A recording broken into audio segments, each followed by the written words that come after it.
3 minutes, 30 seconds remaining.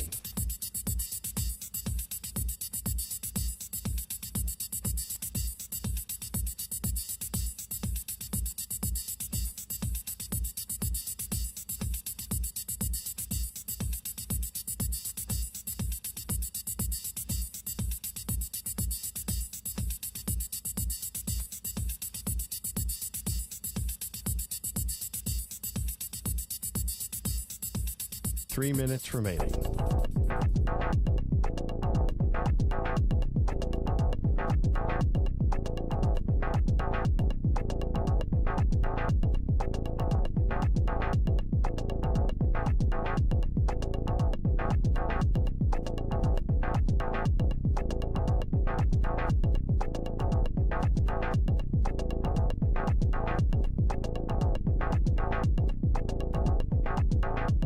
Two minutes, 30 seconds remaining.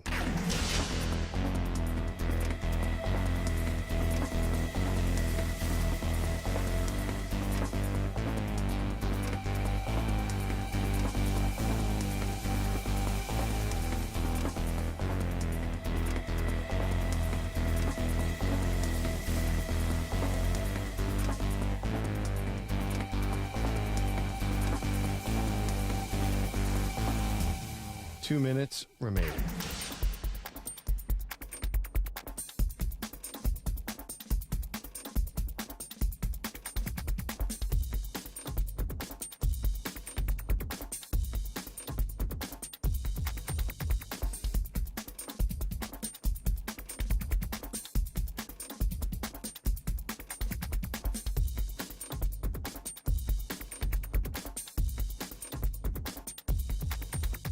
One minute, 30 seconds remaining.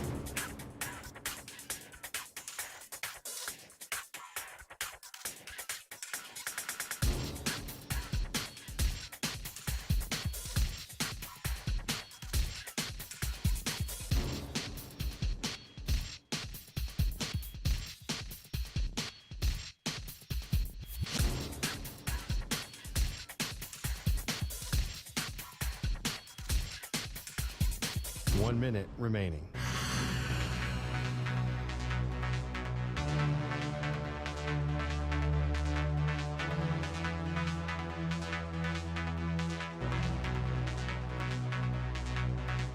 Forty-five seconds remaining.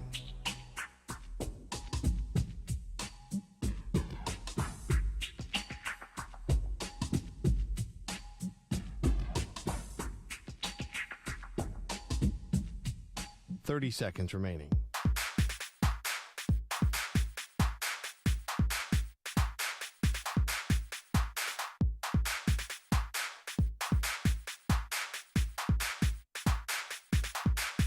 Fifteen seconds.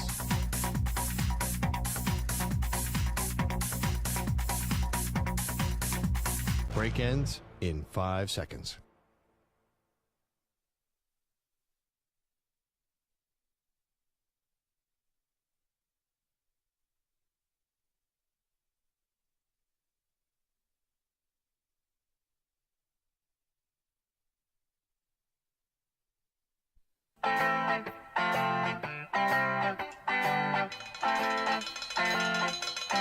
We need a reset for Maggie. We desperately need something. Laura said it's okay, Maggie. It will all be okay. You don't know that, Laura. Yeah. I love you, but you don't know that. No, Maggie's got off the deep end when she's yelling at the Guido. No, Laura's perceptive. Today is more of an intervention than a radio show. No. Deep breath. She's doing breathing exercises. I want a camera on Maggie when Drew Gilbert hits a grand slam to win the divisional round, and I just want to be there and say, I told you. 7 years. Yeah. In the year 2030, when I've renounced my Mets fandom for good. I'm just kidding. I can't quit you. They are Maggie and Perloff on CBS Sports Radio. Well, apparently this really is Zach Wilson's team, and that's a mistake. Hey, welcome to the show. Maggie Gray, Andrew Perloff. It is Wednesday, and we are still dealing with the fallout of Aaron Rodgers tearing his Achilles. And Perloff, you and I just don't see this the same way. I think it's early enough in the season, and the Jets are a good enough team that you have to do whatever it takes to find the best quarterback available. not the quarterback who knows the offensive system or who's going to be able to play in, a week after arriving at the team. You got to think long term here that you don't want this to become a lost season. So if you have a guy who can come in and even trading for somebody, I would not be opposed to that. I'd be on the phones constantly if I were the Jets GM, because I want the best talent, not just a guy who knows Nathaniel Hackett's system. Wait. What, define available. So you're saying all 32 quarterbacks in the NFL because you could trade for them, or are you saying guys who you might be able to pry away? How are you Jacoby Brissett, a backup, a high-end backup. They might not know Hackett's system, but they're going to give you a better shot to win, in my opinion, than Zach Wilson. When? You're saying Jacoby Brissett's just going to come in there and know how to run the offense? I think that if you gave a guy a month. This is what happened when Jimmy Garoppolo got traded from the Patriots to the 49ers. He got traded on October 31st. He got traded on Halloween in 2017, and he made his first start for the 49ers on November 28th. And that's supposed to be a pretty complicated system, too, the Kyle Shanahan system. People are saying Hackett's system is pretty complicated. Maybe in 3 weeks, can you know 15 plays in 2 weeks? Can you play a half? I don't know. Jimmy won those games. They were 5 completely meaningless games against backup quarterbacks because it was week 14 of the season. That has nothing to do with this. I think you sound like a Jets fan in the sense that you're all completely in denial. You're trying to, what are the 7 stages of mourning? It's definitely the denial stage. Yeah. This was a team that was built to win with Aaron Rodgers, and everybody knows it. It was not built to win with Jacoby Brissett. It was not built to win with some random dude off, Chad Henne, Gardner Minshew. It's not built to win with those guys. Aaron Rodgers is gone. They're not going to win. Nothing is going to happen. There's nobody to pick up. But I can't wave the white flag on the season because on your way to trading for Aaron Rodgers and building a team that was a Super Bowl contender 2 days ago, you actually built a good team. So while you were, totally reliant on Rodgers, which, everyone can understand, in the meantime, you actually got some talent on this team. So I can't just say, wait till next year? Hell no. You got a window here.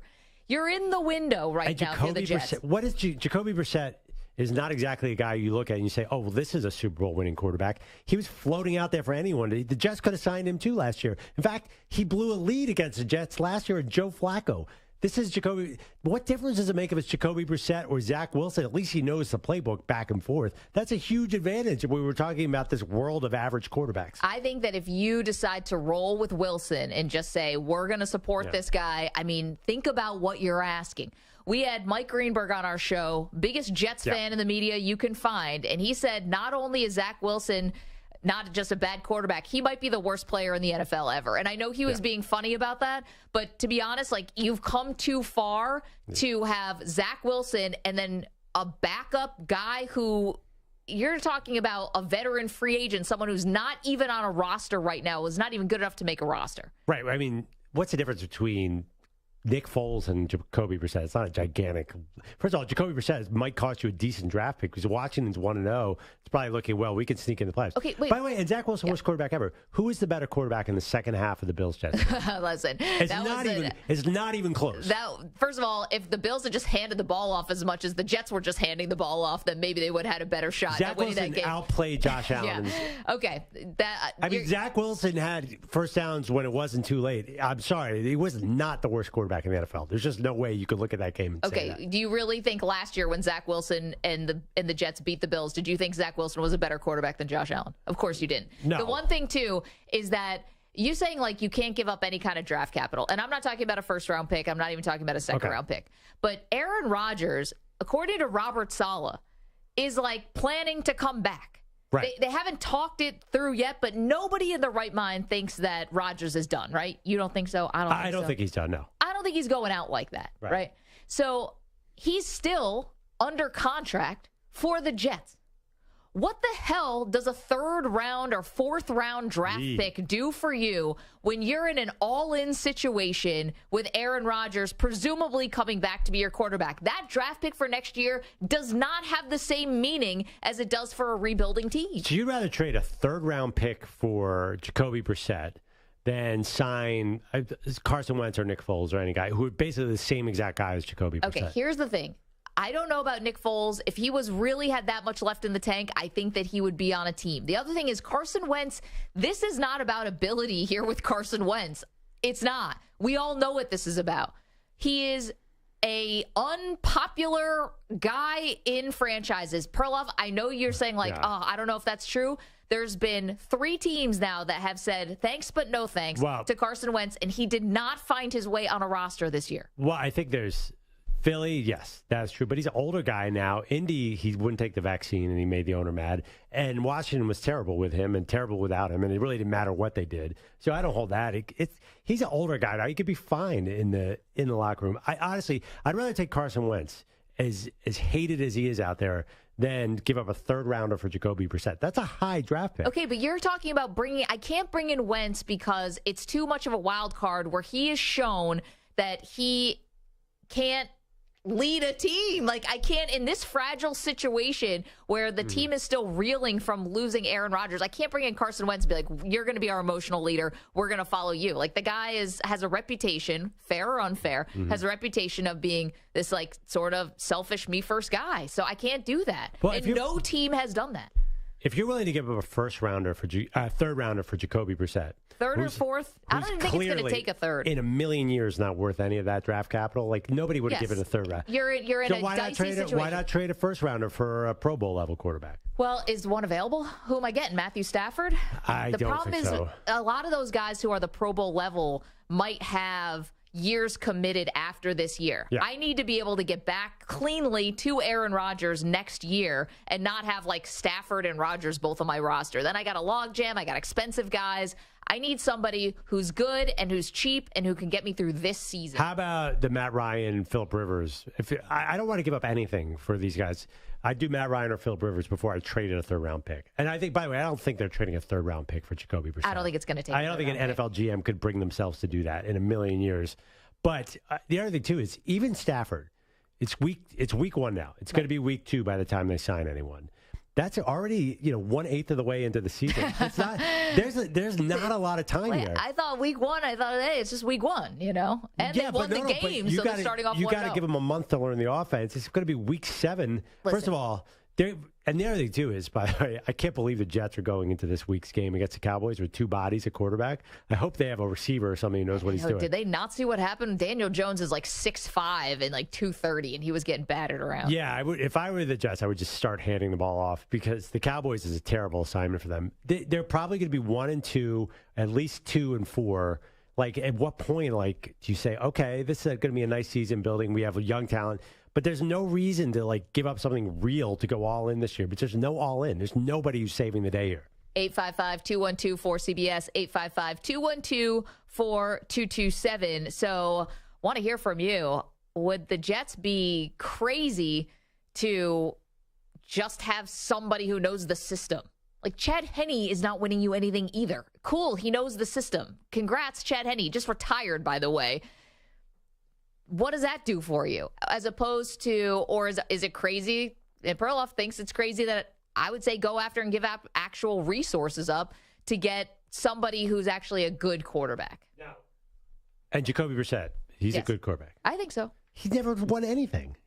He's been a nothing but losing Neither is Zach Wilson. Yeah, I know, but Jacoby Brissett is had nothing but losing records in the NFL everywhere he's gone. Well, he's found himself in some bad situations. First of all, he's buried on the depth chart in New England. Then he goes to Indianapolis to be Andrew Luck's backup, and then 2 days before the season starts, basically, Luck decides to retire. Yeah, and Luck was basically 12-4 with the same team that Jacoby Brissett couldn't win with. Listen, Jacoby Brissett, he played well last year. Played better than Deshaun Watson. I mean, well, he didn't win anything, did he? He had an all-pro team around him, and what was their record with Jacoby Brissett? I don't think it was very good at all. Well, worse when Deshaun got there. No, Deshaun was 500. Okay. Deshaun was 2-2, I think, as a starter. I'm giving you somebody who would represent more hope than Zach Wilson. Why not? Okay, first of all, if you're going to go with Jacoby Brissett and give up a pick, you might as well just go Phillip Rivers or Matt Ryan. You might as well do Matt Ryan. What's the difference? Can Matt Ryan be that much worse than Jacoby Brissett right now? I worry about Matt Ryan because not that Jacoby Brissett is the second coming of Lamar Jackson, but Matt Ryan is a sitting duck back there. It took 4 plays for Rodgers to have a season-ending Achilles tear. Enough with the older guys, okay? Brissett is a veteran, but I don't need another dude sitting back there who is going to get clobbered by the next great pass rush that you see. Okay. Brissett has had 4 seasons as a starter, and he's had losing records every single one of them. Indianapolis 4-11, Indianapolis 7-8, Miami in 2021 he was 2-3. Last year he was 4-7 with the Browns. Okay, against a weak schedule, I might add. He couldn't even beat the Jets with Zach Wilson. I'm giving you an option. Neither can the Bills. Sorry. Yeah, thank you, Samter.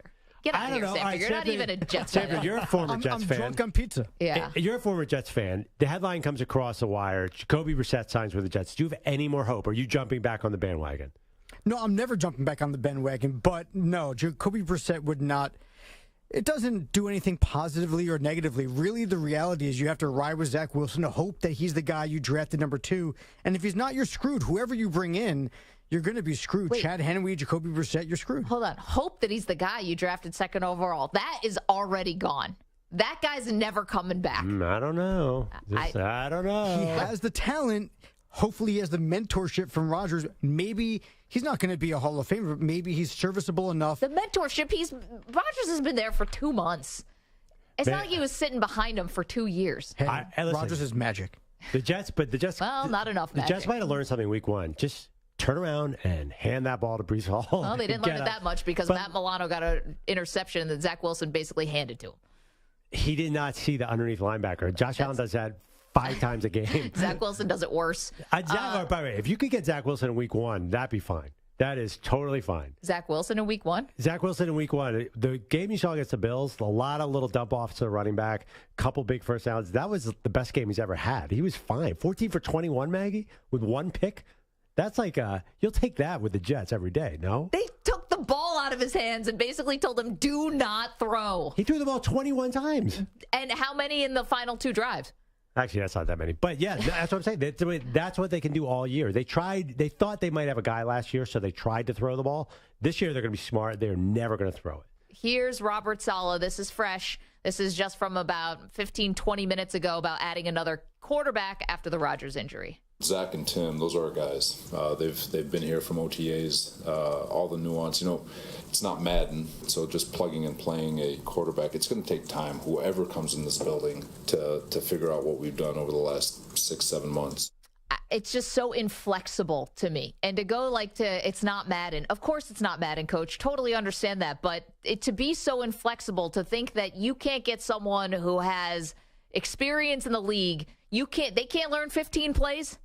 They can't learn 20 plays in 2 weeks. They can't give you a better shot. To me, I don't understand it. Well, I mean, whoever plays next week is pure cannon fodder against the Cowboys. It's going to be really hard. I don't think that matters. This one's going to be tough. Yeah, I mean, listen, don't they have the Chiefs coming up on their schedule? I'm not sure when it matters. Yeah, maybe just bring in a veteran and let him sit for 4 weeks. I think it's done. I think they're going to be the same team as last year, plus 1 win maybe.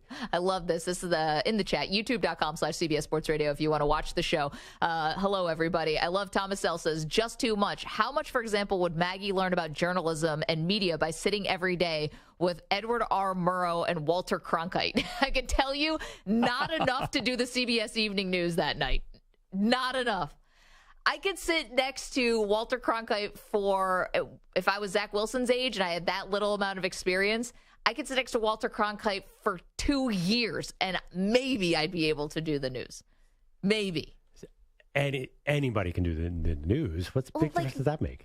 Walter Cronkite, you can't just, I can sit next to Peter King and watch him cover a football game. I'm not going to be able to do it myself. But you don't have to be Walter Cronkite. You just have to learn enough from him to be serviceable. That's all you need from Zach Wilson. You don't need him to be Aaron Rodgers. Yes. You need him to be serviceable. I need him to be like, ooh, Dan Rather. Is that a step down? I like Rather, by the way. I couldn't think of anybody. You need him to be Andrew Perloff. Wait, we don't think that there's any skill to reading the news, do we? You guys have seen the movie Broadcast News. That is nothing. Anybody can read a teleprompter. I'm Ron Burgundy? Yeah. Wait, Edward Murrow, that's all he did. I know the Edward Murrow Award. He was just a 6:30 news guy? No, I think he was an enterprising journalist, as was Walter Cronkite, as was Dan Rather. Listen, they're on the scene. 855-212-4CBS, 855-212-4227. There is an art to taking off your glasses and slowly looking down at a sheet to tell everybody that John F. Kennedy has been killed. That's an art.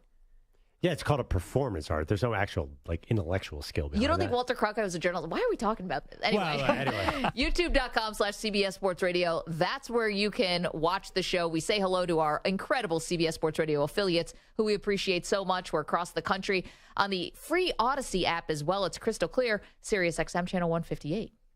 All right. You're welcome to weigh in on what the Jets should do. Coming up, Micah Parsons is calling out the Giants. So what did the Cowboys superstar have to say? What got him so miffed? Beat them 40-0. What criticism could he possibly have? We'll get to that next. Don't move. It is Maggie and Perloff on CBS Sports Radio. And this show is sponsored in part by BetterHelp. Do you ever find that just as you're trying to fall asleep, your brain suddenly just won't stop talking? Do your thoughts start racing right before bed or at other opportune moments? Well, it turns out one great way to make those racing thoughts go away is to talk them through. And therapy gives you a place to do that so you can get out of your own negative thought cycles, Perloff, and find some mental and emotional peace. We've all been through some unpredictable times over the past few years. It's not a sign of weakness to ask for help. If you're thinking of starting therapy, give BetterHelp a try. It's entirely online, designed to be convenient, flexible, and suited to your schedule. Just fill out a brief questionnaire to get matched with a licensed therapist and switch therapists anytime for no additional charge. Get a break from your thoughts with BetterHelp. Visit BetterHelp.com/MNP today to get 10% off your first month. That's BetterHelp, HELP.com/MNP.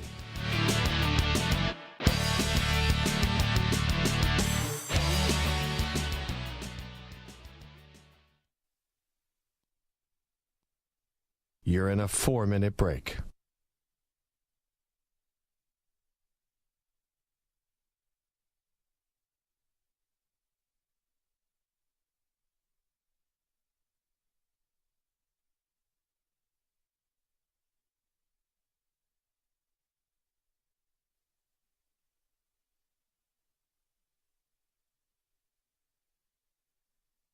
Three minutes, 30 seconds remaining.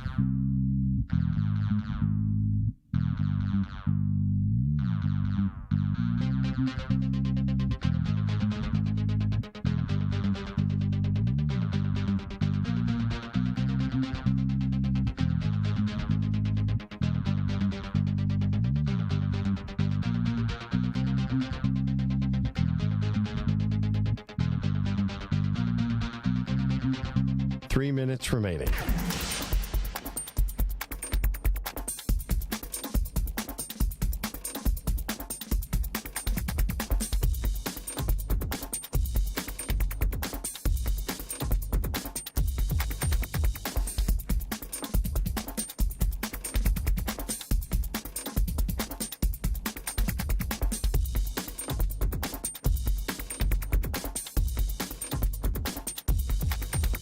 Two minutes, 30 seconds remaining.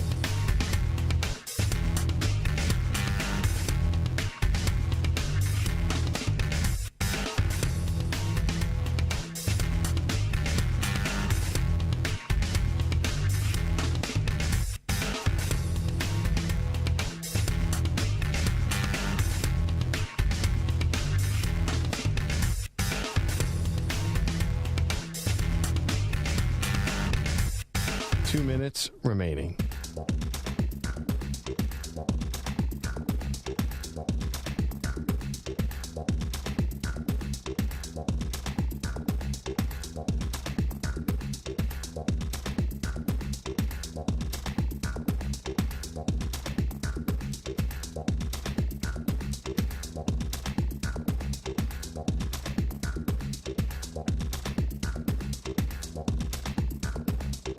One minute, 30 seconds remaining.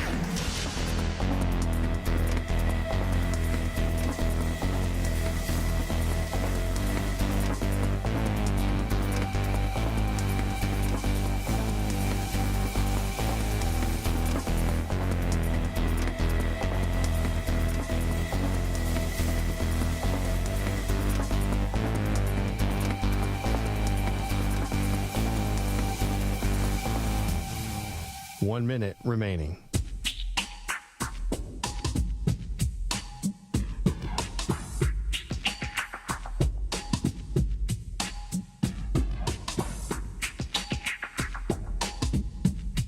45 seconds remaining.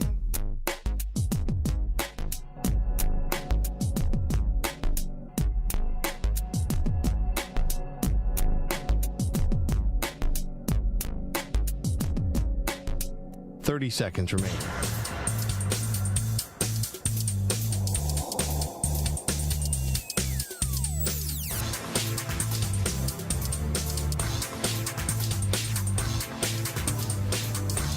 $15 seconds.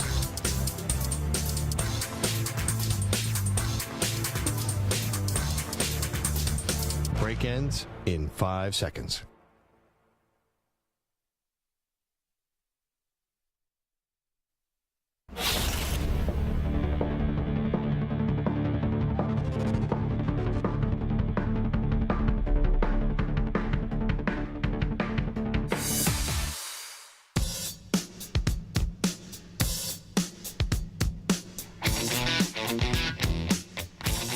Welcome back to Maggie and Perloff. So I had trouble sleeping last night, Maggie. Why's that? Up late watching No. It's because Big Dave hung up on us yesterday over this darn Cooper Rush argument. It was so funny. First of all, Dave knows a ton of football, and he knows the Dallas Cowboys better than anyone. But who knows backup quarterbacks better than Andrew Perloff? You know, game, set, match. You got him there. Off the top of my head, I knew exactly where Cooper Rush was paid compared to other backups, and he's definitely in the lower half of the league. He's one of the cheaper backups. So the market dictated that the Jets could have signed Cooper Rush all offseason if they wanted to.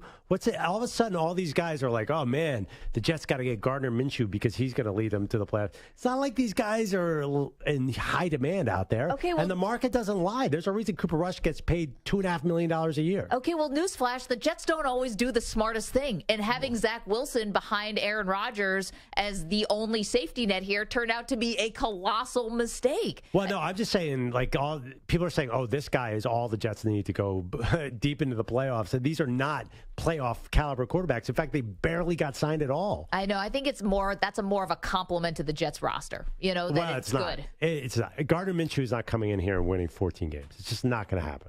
855-212-4CBS. Let's get to Randy. He's in New York. Hello, Randy. How are you? I'm good. The issue isn't just Zach Wilson. The issue is Randy, I'm sorry, but you're dying to know what the issue is. I know. I was on pins and needles, and the phone was bad. Sam's in Portland. Sam, what's your big idea, pal? You know, I think we overthink this, and I'm really frustrated with Saleh, a defensive coach. Like, who's he talking to? Because as a fan who's watched football and played since I was a kid, I know there's no chance that this team is going anywhere unless they bring in a quarterback that can win right now. Yeah. And if I was them, I'd call Phillip Rivers. I'd call Big Ben. Colin Kaepernick, somebody who has playoff experience, somebody who can win now, who can make the team, rally around them and have some belief. The Jets have a great team in that running game, the wide receivers, that defense. Minshew, Brissett, Wilson, they're not doing anything. Like, who's he trying to convince? Zach Wilson is not the guy. He's never been the guy. He's never going to be the guy. If you want to just try to win a couple games, go 8-8 and keep the team until Rodgers comes back, sure. I'd call Rivers or Big Ben, even Big Ben, and I don't know if he can even get off the couch right now. Yeah. They're a better chance to give you a chance to make the playoffs and make a run. That's my thought. Sam, thank you so much for the call. Between Rivers and Big Ben, I got to tell you right now. who would you rather have? If I could crowdsource to get Big Ben signed to the Jets, that would be the most entertaining thing in the history of football. Yikes. If things went wrong, to see who Big Ben would throw under the bus would be just worth it. That would be amazing in every way to have Big Ben in New York. Okay. Amazing. So Ben Roethlisberger has been off for this whole past year. Yeah. Maybe, your injuries start healing a little bit. You're probably feeling pretty good. Well, Big Ben is so big you could hit him, and because obviously the problem is mobility for all these guys. Somebody's got to move around a little bit, but Big Ben would be so entertaining. Well, Rivers would be good too, but Big Ben would be the best. That's the other thing about Rivers, Matt Ryan, any of these guys, they're just statues back there. And this offensive line just is not showing you that they are like max protecting. Yeah. Case in point, Rodgers got hurt 4 snaps into the game. Kevin is in Oregon. Hey, Kevin, how are you? Good. Thanks for taking my call. Hey, I was thinking about this. There's really no good options here. So I thought, let's think outside the box. How about looking at the Canadian Football League? They've got to have some quarterback that's better than the bozos you guys have been talking about. but do they? I'm There's half kidding. one name that's been making all the rounds in the CFL this year. Who? Your boy's relative. Oh, yes. Chad Kelly has been running it up in the CFL. So maybe he makes his return to the NFL? Yeah. Chad had some unfortunate headlines when he was here in the NFL. Yeah. He's always had the talent. It's just a matter of putting it all together. I'm looking at the names of the leading passers. I've never heard of all these guys. Who's Zach Collaros as the leading passer in the CFL? You don't remember him from Cincinnati? He played with the Bucks and the Hamilton Tiger Cats. For real? Yeah. Oh, he was a quarterback at Cincinnati? He was the quarterback at Cincinnati in 2011. Did you just look this up, or you knew that off the top of your head? Top of my head. How do you not know Zach Collaros? Sanders got 3 computers in front of him, but sure, he did that one off the top of the dome. What about Jake Mayer, who's leading the league in passing, former UC Davis quarterback? I mean, of course. I do remember Vernon Adams because he was that transfer to Oregon who I thought was going to win the national title. He's a good player, but no, I don't think the CFL is. I can't believe we're taking this seriously. It's like better than the bozos we're talking about. At least we've heard of these bozos. All right. Perloff, Big Dave. There's some unfinished business. Big Dave is in Kentucky. Hey, Dave, how are you? First of all, let me apologize to McLovin for hanging up. I mean, they say that you hurt the ones you love the most. So, but he pushed my buttons. But all right, Perloff, I got a question for you. Okay, I have a feeling I'm not going to like this question. No, you're not. Well, it's not adverse. I mean, it's a sincere question. Okay, so if you're placed, you're saying who's the best backup. You're basing that on market value. Okay, with that in mind, if that's your basis for making your determination, that obviously means the Dallas Cowboys are the best team in football because they're worth the most, right? No. Oh, yeah, I see what Dave's doing there. No. But I think that would mean the New York Yankees are the best team in baseball this year, too. Obviously means Jerry Jones is the best owner, right? Right, McLovin? Well, would you agree that the better players tend to be paid more? In some instances, not at all. Especially but backups are the outliers. I mean, seriously. I mean, it's usually a small sample size, except for these guys that keep getting rehashed and wind up, every team in the league until finally they run out of options. But but backup quarterback. Listen, would you agree that that a professional quarterback is the most valuable player in professional sports? Oh, definitely. I mean, NBA stars, because there's only 5 on the court, like a LeBron, is invaluable too. But I see what you're saying. More guys depend on the quarterback. He touches it every time. Incredibly important. Exactly. That's my entire point. Your quarterback touches, he's in on every single play except for special teams and that type of thing. So, listen, I understand what you're saying. Cooper Rush, if you look at his performance last year, it's got nothing to do with him being a Cowboy. I'm sincerely, if you look at his stats and you look at the eye test, obviously I watched every snap last year when Dak was out.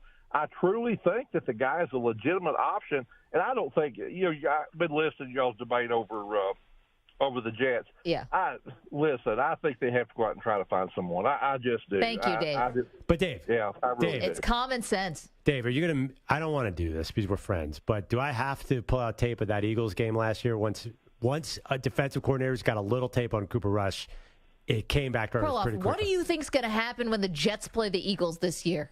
Zach Wilson is going to get creamed. Cooper really, really struggled in that game. And then, by the way, okay. So did Daniel Jones struggled against the Eagles, and they gave him $90 million.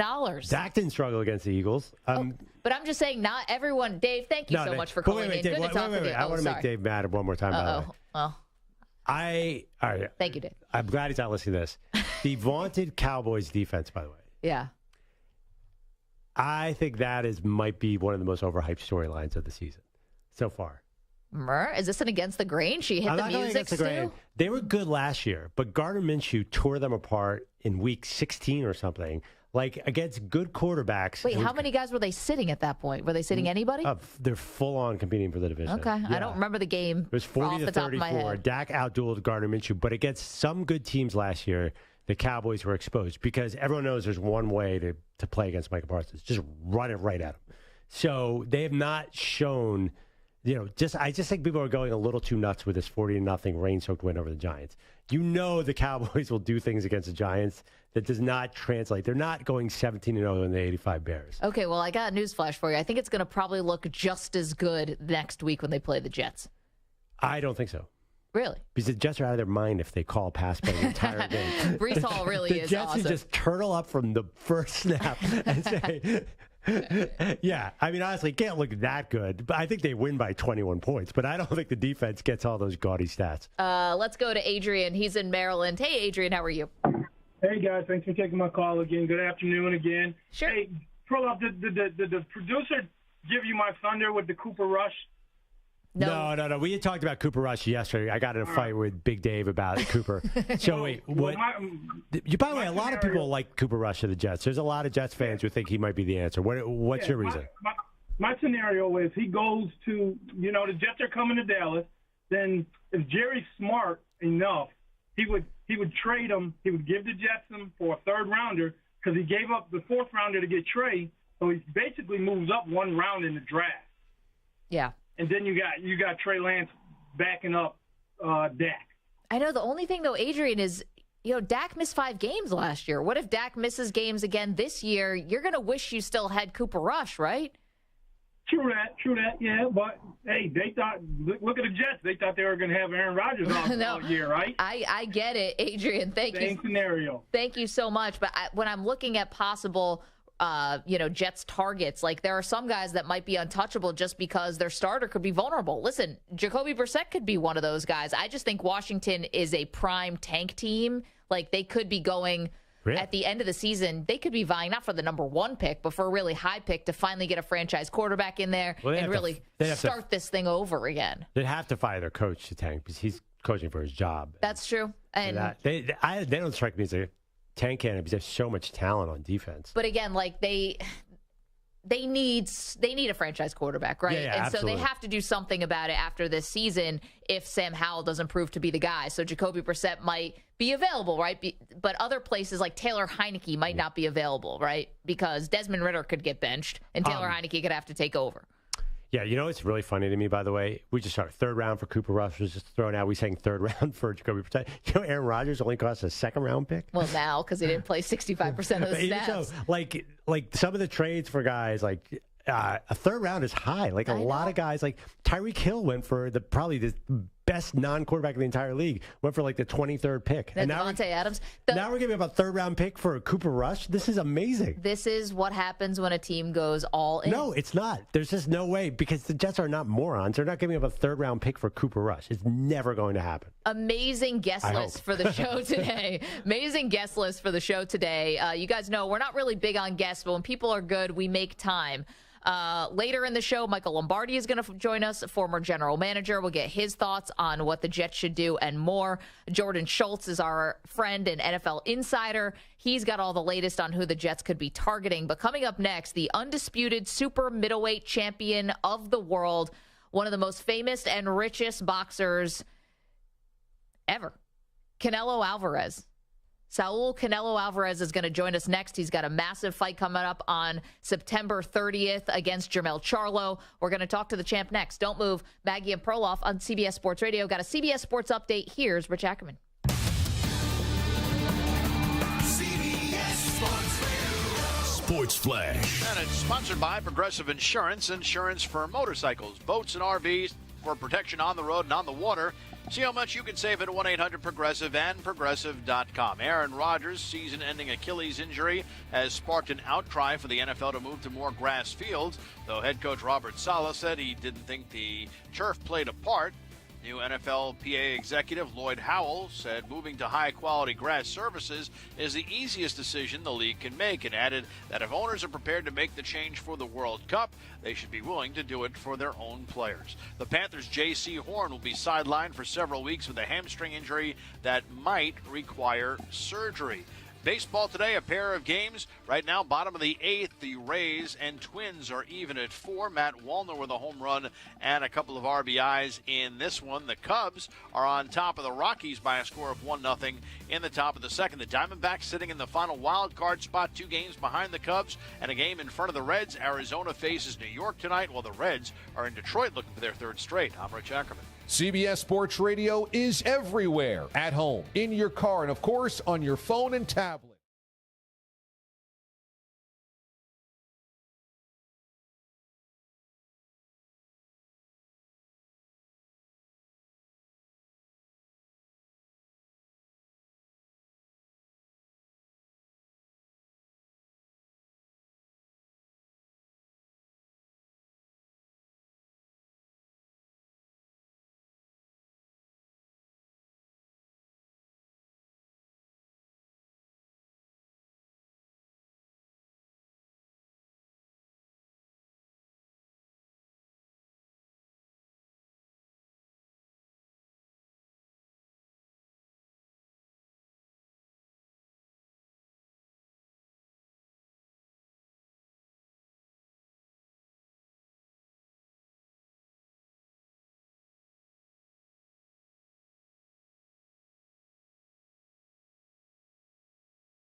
Three minutes, 30 seconds remaining.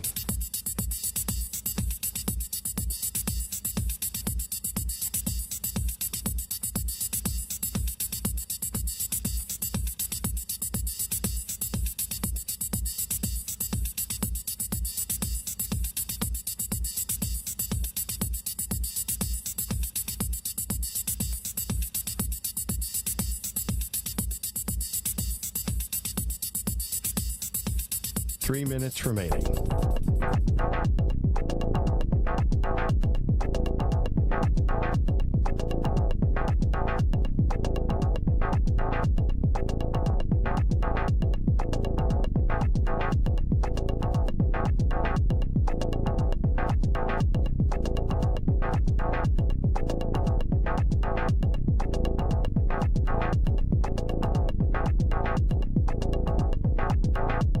Two minutes, 30 seconds remaining.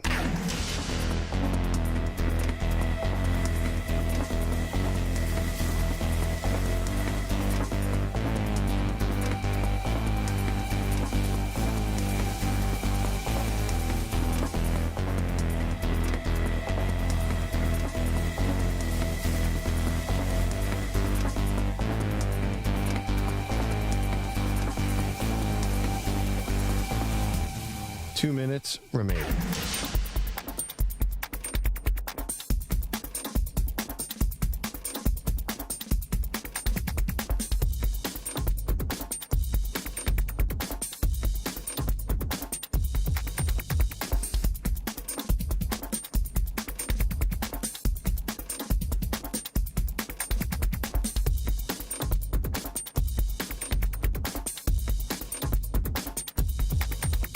One minute, 30 seconds remaining.1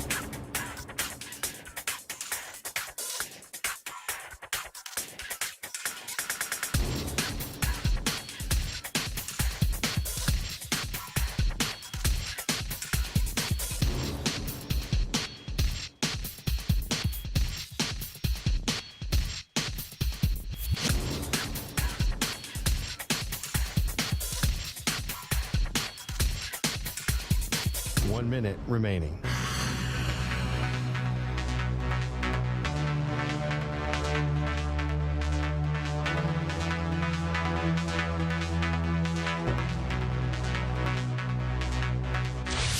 45 seconds remaining.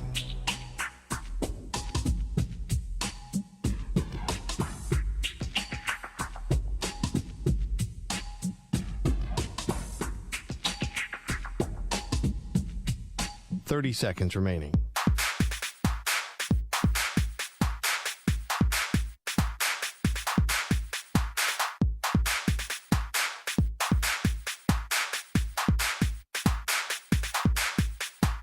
Seconds.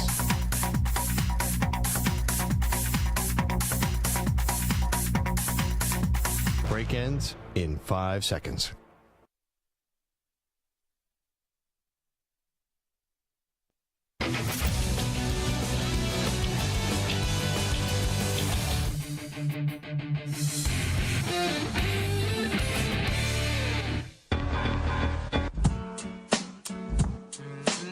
It's time to Ask the Pros, where you, the listener, gets to ask us a question, brought to you by O'Reilly Auto Parts. Simply tweet your question at CBS Sports Radio or at Maggie and Pearl using the hashtag #AskThePros. Be listening later in the show when we might answer your question. Think O'Reilly Auto Parts for all your car care needs. Get guaranteed low prices and excellent customer service from the professional parts people at O'Reilly Auto Parts. Getting exciting, Maggie. Canelo. Oh, boy. Yeah. Set to join us in just a moment. You know, I love the debate about best fighter pound for pound. Yeah. You know, I could see you liking that debate. Yeah, I love that because, you know, I weighed myself recently. I was at 194. Okay. Yeah, Is that high or low for you? That's on the low side. I'm usually around 200. Wait, can I just share something that happened earlier? Well, Canelo Alvarez, middleweight champion, is going to join us in a minute. Can I just share something that happened today? So Samter and I bet on the Jets-Bills game, and I lost. I'm a Bills fan. Samter is a former Jets fan, so he claims. Now he's a Chiefs fan, you fraud. Anyway, Samter, the bet was I'll buy you lunch. So I bought Samter a pizza today. Yep, you pay your bets, Maggie. I'll give you that. I always do. And so I asked Samter what he wanted. He said pizza. Okay, order the pizza. And I thought, this will be nice of me. I'm also going to get Perloff's favorite soda for him. Nice. I don't have to do that. That's not part of the bet. Yeah. I could just buy you a soda, and I know you love Dr. Pepper. Love it. So I ordered you a Dr. Pepper. Samter's like, I'd also like a Dr. Pepper. I'm like, geez, now you're really cashing out. Sheesh. Anyway, I mean, don't rob me blind here, Samter. It was only week one. But anyway, I give you the soda, and you're like, ugh. I don't drink Dr. Pepper. I drink Diet Dr. Pepper. I'm only drinking in front of you at that little desk we have in the office. 3,000 times the white can of Diet Dr. Pepper. Okay, you never noticed that? But here's the thing. If you're drinking I did not notice that, by the way, but if you were drinking a Diet Dr. Pepper and someone gives you a free Dr. Pepper gift out of the kindness of their heart, don't you just suck it up and drink the regular Dr. Pepper? No. Absolutely not. Just because you got me the gift, which is very nice, and I appreciate that. So now it's just sitting there in the office. Samter drank his. He didn't care about the 68 grams of sugar that's in it. Yeah. Good luck with all that. You were shocked when I told you how much sugar. But listen, I was a little surprised. When you're shredded like me and Canelo, You said... like you can't, like, let's ask Canelo when he comes on, do you drink sugar soda or diet soda? I don't know if diet makes any difference, to be honest, but it makes me feel better. Well, is he there? No, we still have a moment? Okay. We saw him pop up on the screen for a second, and then he went away. Now, that's a man who drinks Diet Dr. Pepper. Dude, this guy probably hasn't had a refined sugar in like 2 decades. His physique is not your physique. But I wonder, boxers, they train so much, they work out so much, they can maybe eat what they want to some extent. I know you got to watch question. your weight. I don't know. When you're cutting weight, clearly that's something different. Right. But like when I was in season playing basketball, I could eat whatever I wanted because I worked out so much and played so much that those were the days. Oh my God, I miss those days so much. I've heard stories about boxers who are trying to cut weight who will come into the gym, and if somebody is eating anything, like even on the other side of the gym, they'll go over and just like smack it out of their hands. Oh, yeah, but I don't think Canelo's like that, though. He seems comfortable in his weight. I don't think like he's had to cut like that and cut out the sugar. No, he usually doesn't go down in weight classes. Is he there? Okay, let's welcome in, of course, the undisputed super middleweight champion, Saul Canelo Alvarez, going to put his 4 super middleweight championships on the line against the undisputed junior middleweight champion. That's Jermell Charlo fighting out of Louisiana. The fight is September 30th, Showtime pay-per-view. It's a premier boxing champions event from T-Mobile Arena in Las Vegas. That was a mouthful. Canelo Alvarez, it's Maggie and Perloff. Thank you for the time, champ. My pleasure. Thank you, guys. Okay, we were just having a discussion, actually, about food and about, like, soda. can you drink soda? Can you eat sweets? Like, what's your diet like? No, I can't. I cannot. I just eat healthy fish, eggs, and that kind of things. Has it changed now that you're in your 30s? When you were, when you were coming up and you were 19, 20, 21, was it a little easier to keep the weight you wanted? No, it's never easy. The way make weight is always hard, and it's never easy. I used to have harder days in making weight when I was 154, 160. Right now, it's still hard. It's still hard to do it, but it's a little bit less. When is the last time you drank a soda? Like 2-3 months ago. It's been a while. Canelo Alvarez is joining us. Massive fight September 30th against Jermell Charlo. I mean, what is the biggest challenge that Charlo faces to you, Canelo? Oh, everything. He's a good fighter. He have a lot of talent. He's a good fighter, good boxer. He knows how to do it in the ring, everything. But I fought with every style, and I'm ready. I'm just ready. So Charlo's moving up in weight class. Does that give you an advantage, just a more natural size advantage over Jermell Charlo? No, he's a big guy. He's a big guy. I think he's good for 168. And I did that before. I jumped 2 weight classes and I feel good. And he's bigger than me, so I think it's not gonna be a problem for him. Yeah, and I don't care if it's a problem for him. A little taller, a little skinnier, a little bit further reach. Canelo Alvarez is our guest. Got a big fight against Jermell Charlo. Showtime pay-per-view September 30th. Now, you fought in May of this year. Charlo hasn't fought since May of 2022. In what ways do you think the layoff could impact him? Will the layoff impact him, in your opinion? No, I don't think so. I did that before, and it's what I feel, right? I don't know. In his body, maybe it's different. I don't know. But I did that before, and I feel great. Sometimes rest is good for your body. So, but I don't know how it's gonna react his body. My body reacts good when I have a little rest. Canelo, we were looking before the show at your new TV contract, and you're now the 5th highest paid athlete in the world, according to our research, behind Ronaldo, Messi, Mbappe, and LeBron James. Is that important to you? Would you like to be number 1 someday? To be honest, I never thinking about that.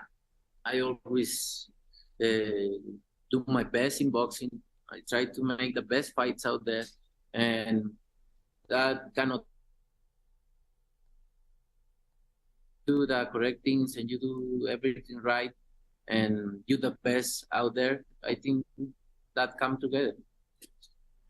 When you have these kind of paydays, I imagine there's got to be an urge to buy something that you just don't need, but you can buy it because you want it and you have the money to buy it. So what's the silliest thing you've ever purchased? The silliest. What is the mean? Silliest. I never hear that word. Sorry. Something that you bought that you didn't need. That was expensive. Yeah. Buy stupid things you don't need. Yeah. I think my yacht. I think I don't need that kind of things, and I buy it. So. How big's the yacht? 105 feet. Not bad. I mean, that's nice. How much time do you spend on it in the year? Time, to be honest. I just sell it a couple months ago. I just sell it. I spend time on that. So I just sell it, and I'm glad to sell that kind of things. You know what they say about people who own boats? Yeah. Best days are when you buy it and the day that you sell it. Canelo Alvarez is joining us. Of course, he's fighting Jermell Charlo, much more serious topics. He's fighting Jermell Charlo on September 30th. It's a Showtime pay-per-view event. It goes down at the T-Mobile Arena in Las Vegas. A couple weeks ago, Canelo, we had Oscar De La Hoya on the show. He's got a new documentary out about his life. He was your promoter in Golden Boy Promotions. You were a part of that for many years. You guys didn't have a great ending to your relationship. Have you seen him lately? Like, can you guys be in the same room together now, or is it that bad between you and Oscar?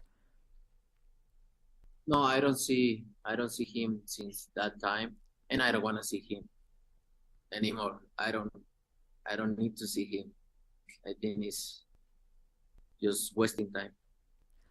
What would happen if you guys were put in the same room together? Would there be a situation?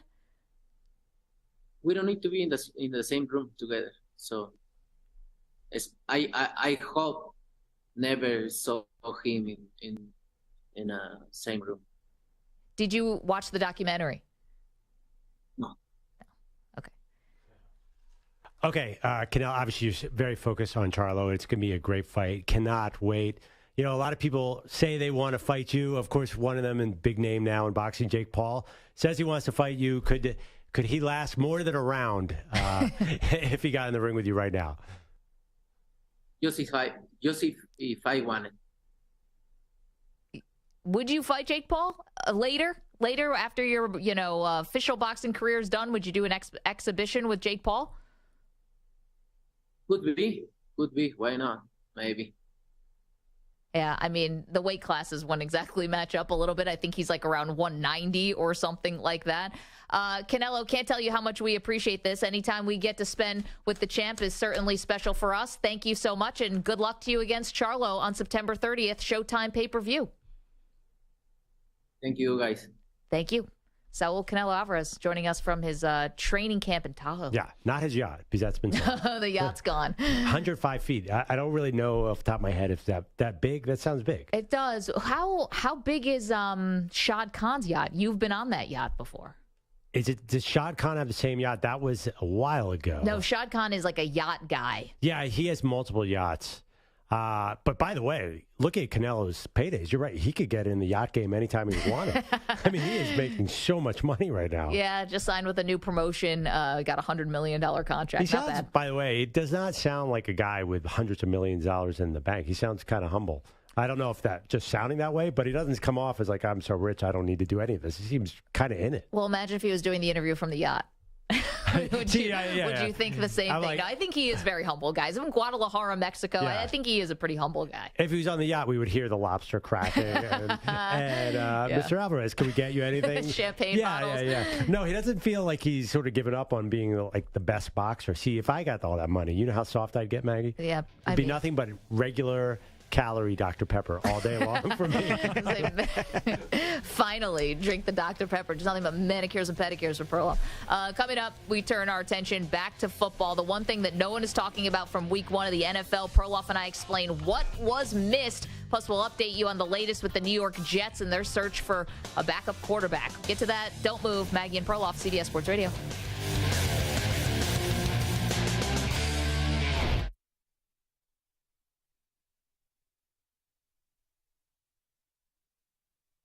You're in a 5-minute break.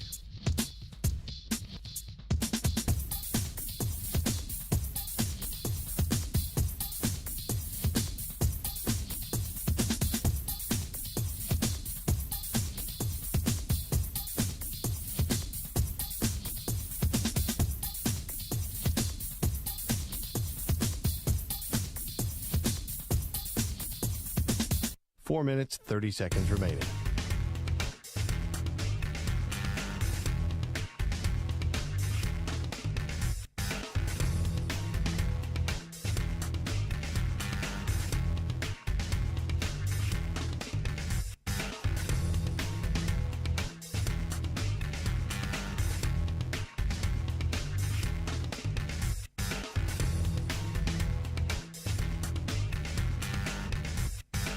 Four minutes remaining.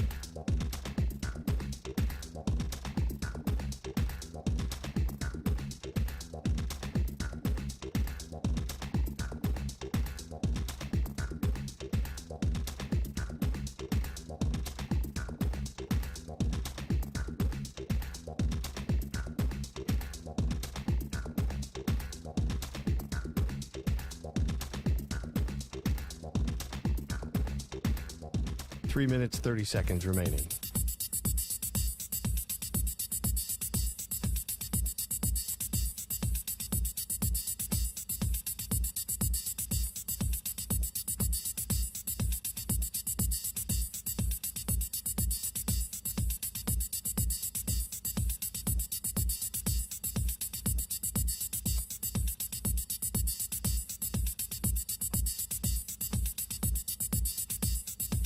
Three minutes remaining.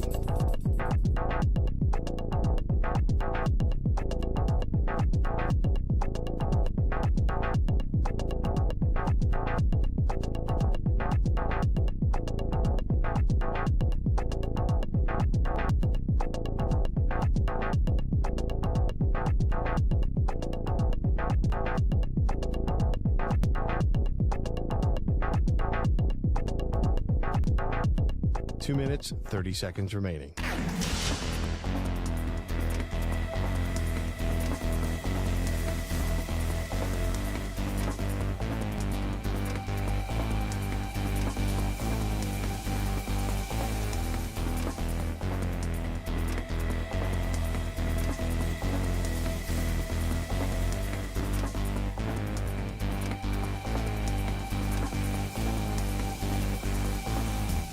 Two minutes remaining.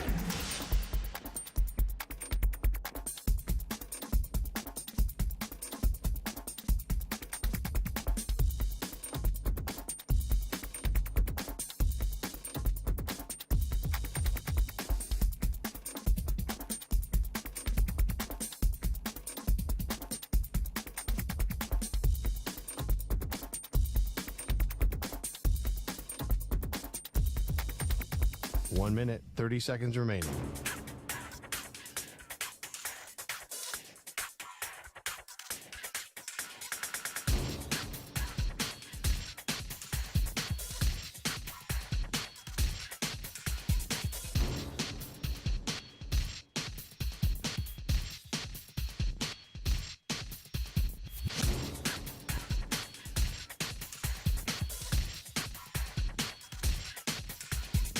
One minute remaining.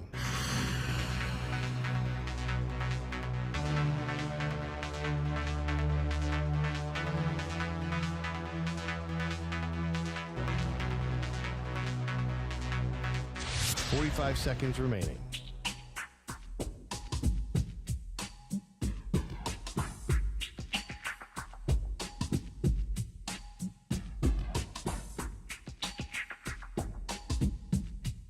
Thirty seconds remaining.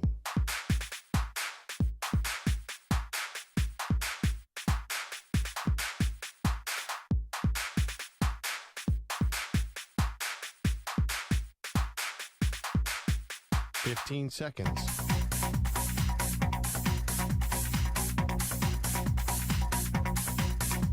Break ends in 5 seconds.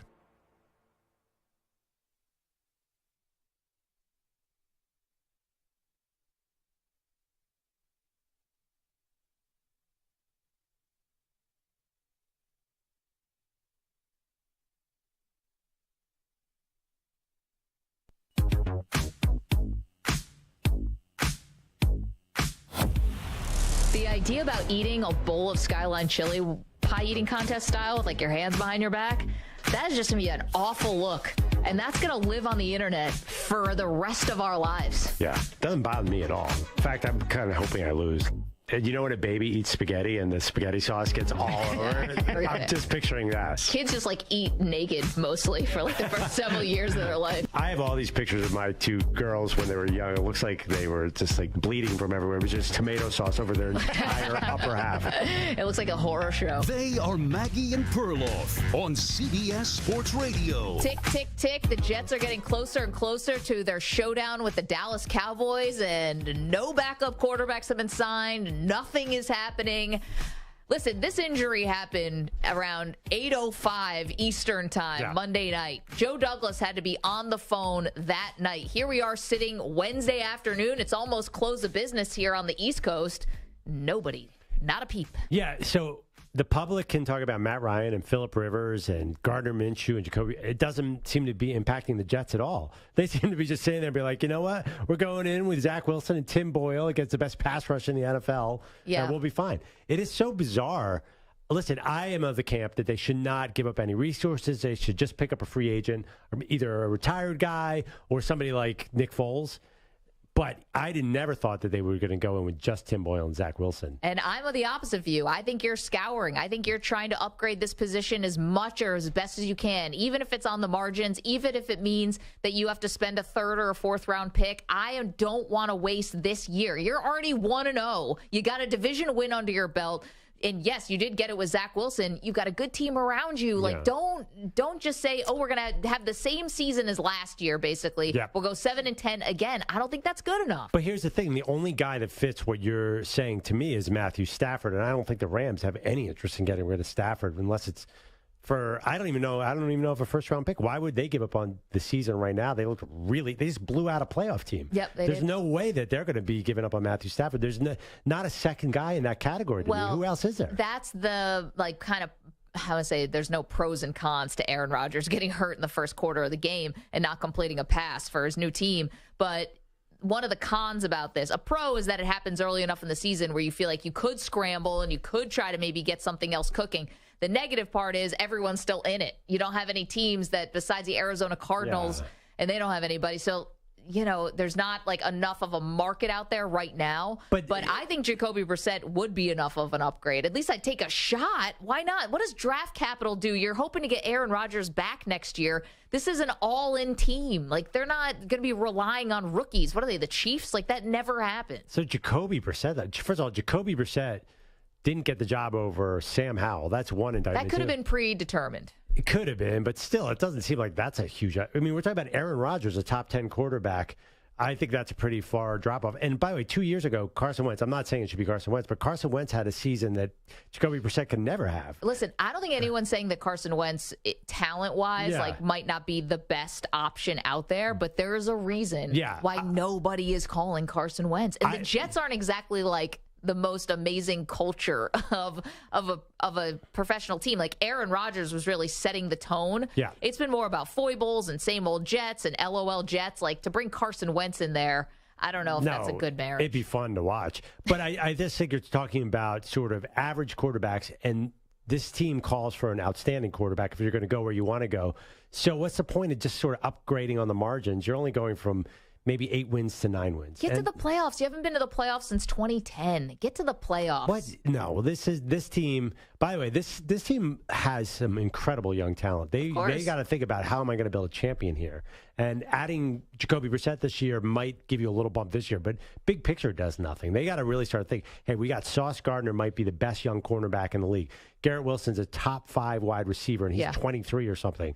The defense is outstanding. So I would get back to the big picture, say, you know what, this stinks about this year, but hey, we have a Super Bowl champion here. How are we building a great team? Well, but you also have, yes, you have the big picture, but you also do have the little picture, which is this is your window with Rodgers. You and I both think he's coming back. Or he's going to at least try his hardest and damnedest. I think he's going to attempt it. Which, by the way, might not even be a great thing for the team, because that could hold them hostage next year when... Well, presumably he comes back and he's good. Well, someone called in with an interesting name yesterday, Kyler Murray. That might split the difference. To me, that's not a great fit. I don't think it's, and again, culture fit, you really need a good, strong personality, I think, if you're going to try to really turn things around for the Jets. And that team in 2010 did have it. Mark Sanchez was a rookie in 2009, 2010, but or 10 and 11, yeah. Sanchez was a rookie when they were making those runs to the AFC Championship games, rookie in second year. But they had really strong personalities on that team, and Rex Ryan was a huge personality. Yeah, and I know they made the AFC Championship games, but that team was not exactly knocking on the door of a world championship. 855-212-4CBS, 855-212-4227. You're welcome to weigh in on this, Perloff, and I clearly don't agree. I think the Jets should be turning over every stone. They should be making every phone call. They are not even calling Tom Brady. I would at least just let him. I want to hear him say no. Perloff thinks they should just stay the course with Zach Wilson. What do you think? Again, 855-212-4CBS. Now, tell me if this is playing a little too much Monday morning quarterback. Do the Jets deserve to be criticized because they only had Zach Wilson behind Aaron Rodgers, who's about to turn 40? Yeah. If there really were Super Bowl contenders, was this just, playing with fire that they never signed the high-end backup? Hell, Mike White is a high-end backup. He got signed by the Dolphins on the first day of free agency. I don't really know if it is because I didn't hear anyone really talking about that. Everyone had resigned themselves. There was a lot of positive buzz around Zach Wilson being the protege of Aaron Rodgers. Everyone watched Hard Knocks. Yeah, it was 2 years. It was a love affair between, the Zach Wilson, Aaron Rodgers thing. They made it seem like this is like Yoda and Luke Skywalker. Yeah. It was out of control. But no, I can't let Jets fans say that now, because I did not hear enough of them saying it in August. You have to say that before the injury. You can't say it after. That is, I think, that's breaking a sports rule. What about the people who actually wanted Derek Carr? Do they get to take a victory lap today? Show me the tweets, because I don't remember anyone who said, I can't believe we got Aaron Rodgers and we didn't get Derek Carr. Listen, Derek Carr, they brought him in. They wined him and dined him. I remember we have a producer who used to be a Jets fan. Do you remember those days back then? Yes, yesterday. You were so not into Derek Carr being a Jet, and you were so happy when it was Aaron Rodgers and not Derek Carr. Yeah, I still have no interest in Derek Carr. I mean, listen. He looks like freaking Tom Brady to you guys right now. If it was Derek Carr or Zach Wilson, how are things looking? The Titans. By the way. And they scored 17 points, and it was the Titans. Dude, Derek Carr looks like an all-pro compared to Zach Wilson. He's also much more experienced. He should look like an all-pro compared to Zach Wilson. Derek Carr did not look great. He just did not look good there. There's something. They should have lost that game. Vrabel screwed that whole thing up. The Titans were coming down to win the game, and they blew a red zone drive at the end. Like, the Saints are not all on the same page. Derek Carr is not lighting up anything right yet. Maybe he will. He did not look good Sunday. I'm sure the Jets would love to have him right now. Listen, he could have snapped his Achilles the first drive also. It's just. Does anyone in the AFC scared of Derek Carr-led Jets? I really don't think so. I'm not scared. I don't know. After seeing the team, if Derek and how good they are and how good the defense is and the playmakers, you said it yourself, Perloff, they were not going to need MVP level Aaron Rodgers to win. But we saw the Jets beat the Bills. It was the same game they beat them in last year, right? Almost the same exact game. So I don't know that didn't lead anywhere last year. I'm not sure. It might just be one of those things where certain teams play each other well. I don't know. I did not see enough to say, wow, if you had Derek Carr, this is some big deal. You know what? It's better than Zach Wilson. I will give you that. It's a veteran. It's a veteran. But I'd like to see, point me to the tweet that said, I think this is a mistake signing Aaron Rodgers. We should take Derek Carr. No, I don't think anyone said that. I think it was when it was in the middle when Rodgers was not yet signed yet by the Jets. And Derek Carr was in New Jersey, and they were taking him out to dinner and stuff. I remember that. Yeah. And some people said, just land on Carr before he signs somewhere else. And just take the sure thing, like the bird in the hand situation. Yeah, but there was a long time where it looked like Aaron Rodgers might not happen. It got delayed. I don't know. I just feel like the Jets. How about this theory? The Jets are cursed at the quarterback position. Well, I mean, that's a common one. That's not even a theory. You're saying it's a fact. Yeah, this is like it's been proven. It's like their colors are green and white. Yes, it's fact. This is like the sun just rising in the east. 855-212-4CBS. 855-212-4227. Okay. Can we get to the Micah Parsons sound, please? Thank you, Stu. So here was Micah Parsons, and I thought this was interesting because we saw the shellacking that the Cowboys put on the Giants in Sunday night, Perloff. Yeah. And many people pointed this out, including us, how ridiculous it was that Daniel Jones, the starting quarterback for the Giants, would still be in the game even after they had pulled the two starting tackles. Now, it turns out Andrew Thomas has a hamstring injury. Here was Micah Parsons on his own podcast, The Edge with a Micah Parsons podcast, talking about it. I don't think Daniel Jones should have been in that game in the fourth quarter. I thought they should have protected him and pulled him out. And barring injury, their season will be over without Daniel Jones. That was wrong. I thought it was deceiving. That's your franchise quarterback, and he's out there with the backup offensive line still getting sacked and hit. I just didn't understand. I mean, Micah Parsons, truth teller. Imagine if you are the Giants and you're the owner or the general manager. You have to go to Coach Brian Daboll and be like, what, do you got rocks in your brain? You're trying to send a message with your starting quarterback who we just paid with our money. The owner with my money just paid him $90 million guaranteed. Like, how does Brian Daboll answer for that? Maybe it's one of those things where Daboll wanted to let Daniel Jones build some confidence, at least have his last drive be a positive thing. Like, he didn't want him to go out just like with his completely depressing stat line. So he was just hoping if he hung around the fourth quarter, at some point the Cowboys would lay off. It was getting drier. I think he wanted to build Jones's confidence a little bit and have more positive drives. Didn't really happen. I mean, the field goal kicker didn't help either. But anyway, it shouldn't have really been a shutout. Okay, but here's the thing. You got to play like the what-if game. And what would be better? That Daniel Jones completes a couple passes and they score a meaningless touchdown at the end of the game, which, by the way, did not happen. But what would be better? They score a meaningless touchdown at the end of the game, or Daniel Jones is getting carted off and he's gone for the season or for half the season. Like, it's egregious. It's coaching malpractice. I don't know. Honestly, it's Micah Parsons doesn't bother said me it. that much. I mean, the opponent said it. Coaching malpractice of that week one game, is it really that big a deal to keep Jalen Jones in there and get more reps? Okay, Micah Parsons, who I know they just beat the Giants 40-0, but don't you think he wants to face as few starting quarterbacks as possible? Wouldn't he love to see Tyrod Taylor or whatever? No. But like, well, in this case, no. But yeah. But you know what I'm saying? Like he'd much rather see Daniel Jones. But he doesn't have an incentive to keep Daniel Jones healthy, and he's the guy who's pointing this out. That's how you know how stupid it was from the Giants. Yeah, it's funny. Like, it doesn't bother me. Like, I'm so concerned with so many other things with the Giants. Like that, I don't understand why he was in there. Yes, of course it's a mistake, but listen, that team has bigger problems, right? Aren't they in a state of sheer panic after a 40-0 opening loss? Well, I mean, now that's going to fall on the coaching too. How are you going to make sure the guys don't panic and don't fall into this where Darren Waller is, surprise, surprise, already dealing with an injury. Yeah. Andrew Thomas, as I mentioned, is dealing with a hamstring. That Andrew Thomas injury explains a lot last week, by the way, because he looked worse than he's ever looked. Of course, the guy was hurt. First of all, they'll probably win this week one, and everybody will forget this whole thing ever happened. Well, they're playing the Cardinals, so they get a nice landing spot. Week two, sorry. I really I understand that this is a controversy, but I don't know. Like, who cares what the way the Giants played Daniel Jones? That game was a joke. It was raining. It was 40-0. I think he wanted him to. It was raining. Oh my gosh! I think he wanted him to get a touchdown at the end when the rain stopped. I really do. Crazy. I think he didn't want him to, because Daniel Jones' confidence is at an all-time low right now. Right? Okay. Well, then you should. If you have a franchise quarterback you gave that much money to, they're going to have to be a little more mentally tough than just taking an ass kicking. Like, that's going to happen to everybody. But I realize what's going on here with Perloff and the weather. This is going back to the dad stuff. You're obsessed with the weather.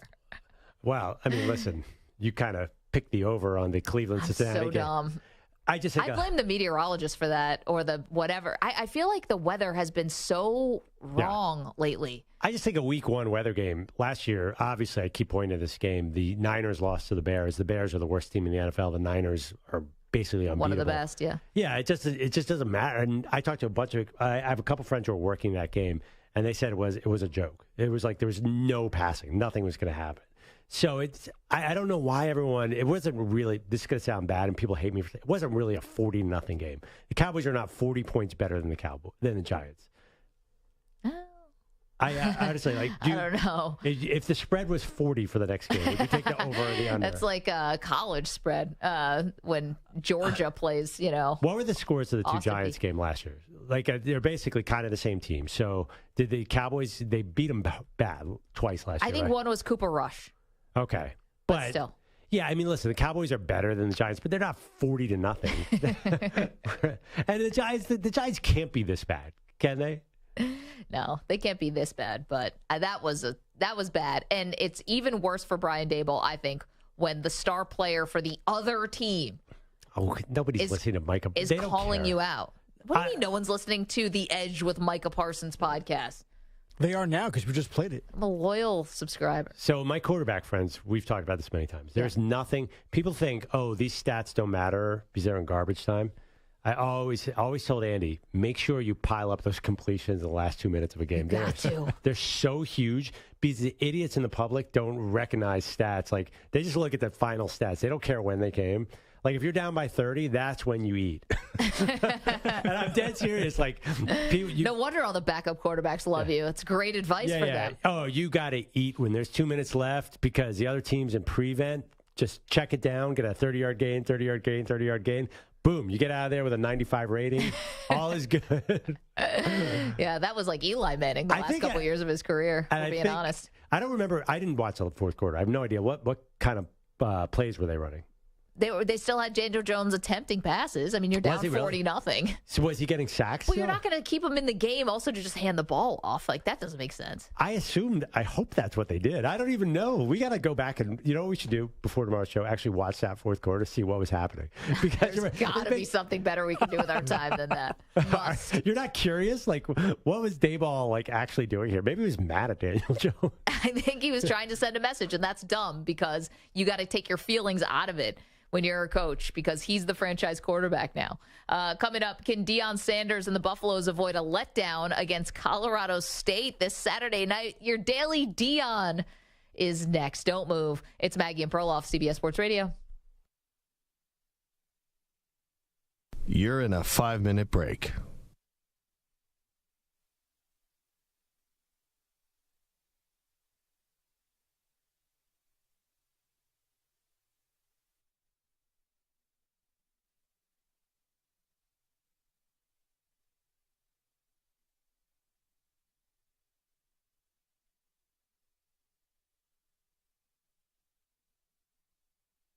Four minutes, 30 seconds remaining.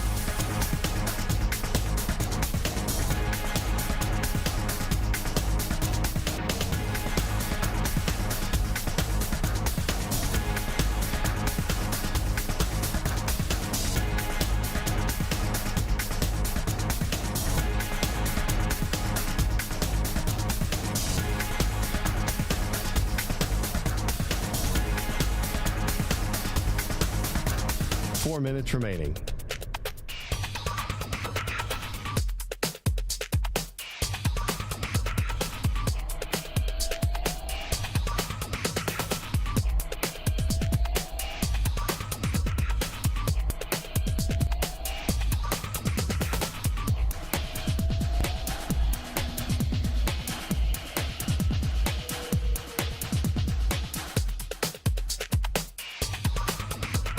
Three minutes, 30 seconds remaining.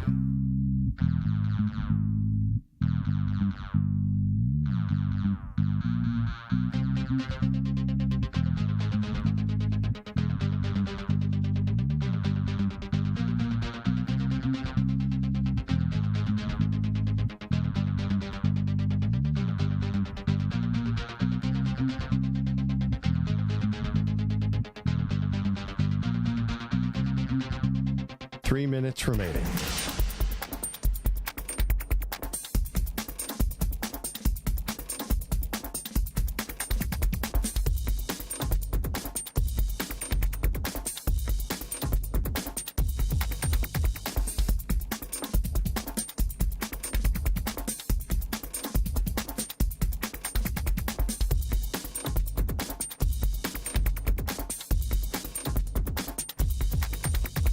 Two minutes, 30 seconds remaining.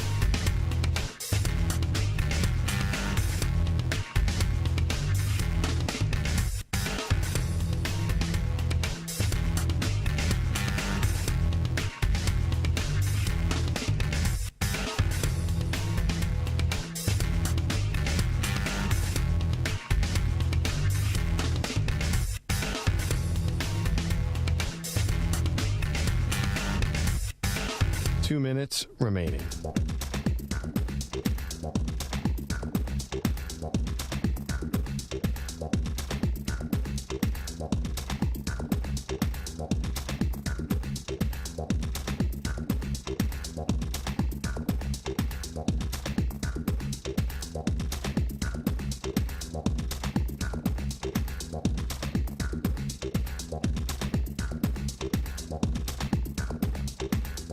One minute, 30 seconds remaining.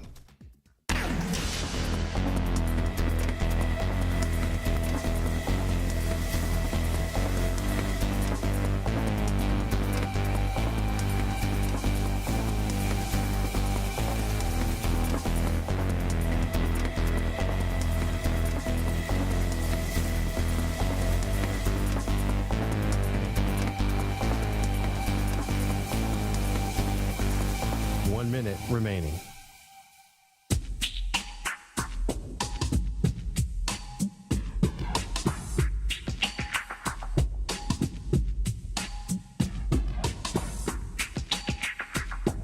.45 seconds remaining.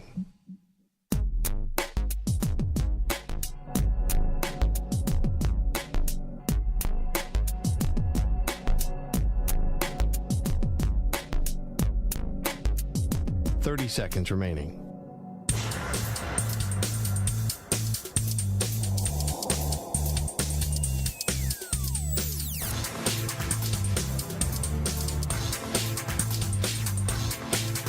.15 seconds.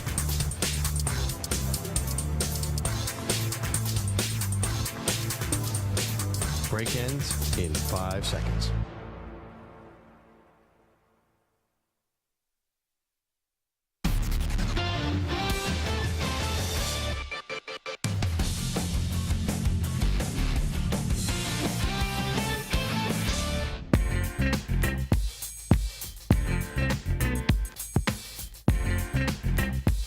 Welcome back to Maggie and Perloff, and this portion of the show is sponsored by the United States Postal Service, and introducing USPS Ground Advantage, reliable and affordable 2 to 5 day package shipping. The United States Postal Service.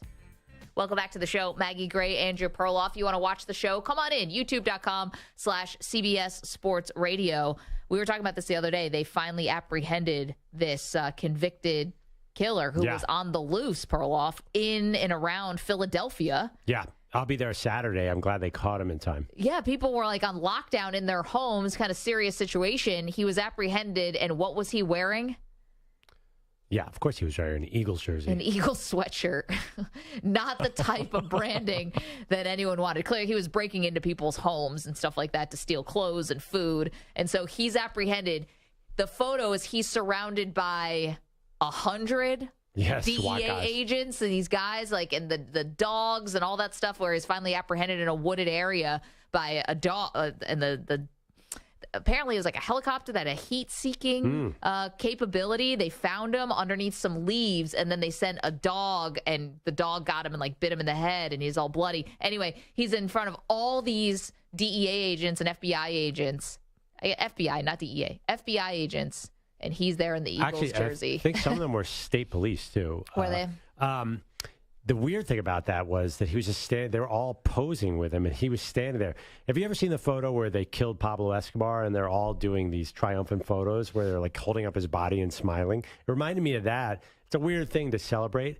Now, I'm not surprised at all that he had stolen an Eagles jersey, because 65% of all clothes in the Philadelphia area have an Eagles insignia on them. It's so true. It's like people are wearing Eagles stuff to weddings, funerals. Like it's like appropriate attire for like black tie events. Yeah, I don't think they make T-shirts with anything else on them. You'll see an occasional Phillies or Sixers shirt, but not really. You know where I noticed that also happened? When we were in Kansas City for the draft. Now, we were there for the draft, so people are going to wear their stuff. But most people were wearing something with a Chiefs insignia on it. Yeah, was there any shirts that were not red in that entire city? And forget at the draft. Those are my people. Yeah, Samter, who's jumped off the Jets bandwagon and now is a Chiefs fan, allegedly. By the way, I love that the Jets have a better record than your Chiefs. That's just killing me. What if the Chiefs go south this year? An all-time Chiefs implosion. Be like, what happened? I mean, you could never, we could never predict this in 100 years. It's just my luck. Mahomes gets hurt every year, and you're probably going to be serious. And the other thing, this Chris Jones thing was pretty much the dumbest contract situation we've ever seen. That can't be good for your Chiefs, Mike. I think Mike might be the problem. I mean, you can just see the headlines now. It's like, what changed in Chiefs Kingdom? It's like Earth off its axis. And it's like, oh, we think we have an idea. By the way, there could be, if the Eagles lose on Thursday to the Vikings, your Bills loss, both of Mike's teams Mike's teams are struggling. Stu could be the king of the studio with the Las Vegas Raiders. How about that? It's very possible. You'd have the only winning team left. I'll have to enjoy it while it lasts, because it's not going to last. Well, I mean, first the Eagles have to lose to the Vikings. Let's get to our daily Deion, please. Daily. Do you believe that? Deion. You believe that? Well, it's been 2 days and we haven't talked about Deion Sanders. So I think an alarm bell just rang somewhere that It only takes Aaron Rodgers just straight up tearing his Achilles tendon to push Deion off the front pages. But he's back now with the Daily Deion. Here he is talking about all the attention with Colorado, and here's the impact. We're receiving so many calls at this point right now, it's absurd. Just inquiring about what we do and how we do what we do in visitation, desiring to come on a unofficial or official visit. So I'm liking where we are right now. I'm truly liking that. There you go. And I believe him. I don't think that like Deion has to lie about any of this stuff. I think everything is true. I think people are probably calling it. Listen, we had Josh Booty on earlier who said he called on behalf of his own kid who he wants to play for Deion. I mean, I'm not going to lie. If I'm like a top-level recruit and Nick Saban walks into the room and then Deion walks into the room, I'm listening to Deion. Like, nothing against Saban. I know he has a track record, but Deion's cool. Wait, but Samter, don't you know that Deion Sanders is going to be the next head coach at Alabama? So don't worry about it. They can work together. They can walk in together with the Aflac Duck and then get me to go to whatever school they want me to. You guys, I can't believe it. Are you guys on the Colorado payroll? Are we recruiting here? Is that what's happening? Is this an ad or is this actually a journalistic report on Colorado Buffalo? Journalists that went out the window. Recruited us. We're there. So I guess the question is there any chance that they have a letdown here against Colorado State? You got the big Oregon game looming. This is what we classically call in the business a trap game. There are 20-point favorites or more, and the big test is going to be the Ducks in 2 weeks.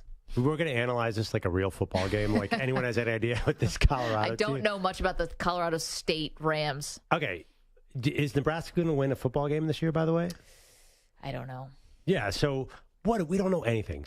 Everyone's just got to, that's all I'm going to say. It's just everyone stop. I don't care what that? Yeah. See, Perloff still rooting against. I don't believe. Just stop. You don't know what Nebraska is. You don't know what TCU is. We certainly don't know what Colorado State is. I'm not going to sit here and listen to anyone analyzes the X's and O's because – actually, Colorado State has cool uniforms, so that is all I will give them. But they better kill them. Can you guys look up quickly about what's the spread, not for the Colorado State game, but for the Oregon game? Is that still 2 touchdowns, or what is it?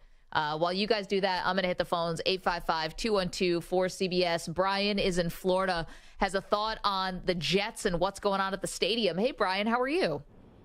Hey, good today. Good. What's on your mind? Okay. I'm a Packer backer, so I've watched Rodgers pretty much the last, 15, 20 years. And but Green Bay plays on natural grass, Kentucky bluegrass field. So when he switched over to the Jets, they have a field core turf. Yep. And I used to be a tennis player, and when you play at a certain surface for a long time, your joints and body, it's adjusted to one type of surface. Then you switch to another. Because if you saw, Rodgers go down, it was really hardly nothing. Yeah. So if you're not stretched out, I know he's a yogi and everything, and he does, all the stretchy stuff, but I don't think he did enough stretchy stuff. Yeah, right. I mean, Brian, well, sure. I was wondering about point. That. Like, thank you so much for making the phone call. And the Jets practice facility, I mean, I don't know about the indoor, but the outdoor facility is obviously grass. Like, where the Jets practice. Rodgers only played, 2 series in MetLife Stadium before this game? It's definitely grass? I think so. I would think it might be turf because grass you have to maintain a lot. How many fields do they have? I feel like I've been on it before. I felt like it was grass. Anyway. So they have a grass practice field and they have a turf? Because they have an outdoor, like a place where they practice outdoors. They also have 3 indoors. or 4 fields, right? Yeah. So the outdoor one where you would do training camp. Yeah, I mean, I feel like that'd be a lot of grass to maintain. But anyway, here's the thing. I do agree, like, did he stretch his Achilles? And remember, there was a lightning storm before, so guys didn't have their normal warm-ups. I was actually obviously, you guys know about the viral tweet of the guy who said that Aaron Rodgers is going to blow out his Achilles on the rain-soaked turf here. Yeah. I mean, I don't want to hear Roger Goodell saying, I need more data. If all these players are calling for it, I kind of tend to believe them. I saw one quarterback say that your body just feels different. Josh Allen, I think it was. Yeah. Says your body feels differently after you play on turf. I totally get that. I mean, even amateur athletes like us, if you jog on one surface, it feels a lot different than another. Oh, no. I mean, I obviously would never compare myself to a professional athlete, but when I jog now, anytime I can go on the grass as opposed to jogging on the road, I absolutely do it just for my knees after all the years of tennis. Anyway. By the way, it's 14.5, Oregon. 14.5 is the spread. I thought it was about that. Anyway. Oregon, a tight spread this week, though. 38.5 against Hawaii. Well, my Ducks are really cruising. But here's the thing about the turf. I think what's so frustrating to people about the NFL's just reluctance for all the teams to go to grass is I know there are things about maintaining it and making sure the grass is fine, but it's a money issue. And of all the people, leagues, businesses in the world to be complaining about money, the last would be the NFL. The last place where you'd want to cut corners or, not do everything you can and spare no expense. It would be the freaking NFL who's bringing in billions and billions. I think that's what's frustrating probably to the players as well. Yeah, I mean, listen, I have a little bit of a conflicted feeling here because Glendale is grass, right? And they ruined the Super Bowl with that garbage surface. Well, they overwatered it or whatever. Yeah, I know. So I assume the richest team is Dallas. I think is that turf? I think it is, right? So I don't know I'm not sure there's a direct correlation. I don't think the Cowboys are saving money, are they? But here's the thing. Yeah, Cowboys AT&T Stadium, the richest stadium in the world, is turf. So I don't know if it's always money. But so speak, Maggie. When the FIFA World Cup comes to North America, they are going to take out the turf in a lot of these places. Presumably Dallas is going to be one of them. MetLife Stadium in New York is going to be another. And they're going to put grass in, and then they're going to take it out once the soccer tournament's over and put the turf back in. What are we doing? Huh. And I know that's only a month-long event, and it's going to happen in the summer, and it's not through all the elements and stuff, but this just seems so fixable. Yeah, I get it. I totally think they should all go grass. I'm not disagreeing. I'm not super educated on all these differences. The other thing, too, is grass does have problems in the rain sometimes. Maybe there's some argument there. Obviously, it didn't help much on Monday night. No. 855-212-4CBS, 855-212-4227. Coming up next, this is someone we can ask about this whole grass and turf situation. Michael Lombardi is former NFL GM. He's the host of the GM Shuffle podcast and author of the new book, Football Done Right. We'll talk to Michael Lombardi coming up next. Don't move. Maggie and Perloff continues after this CBS Sports Update with Rich Ackerman.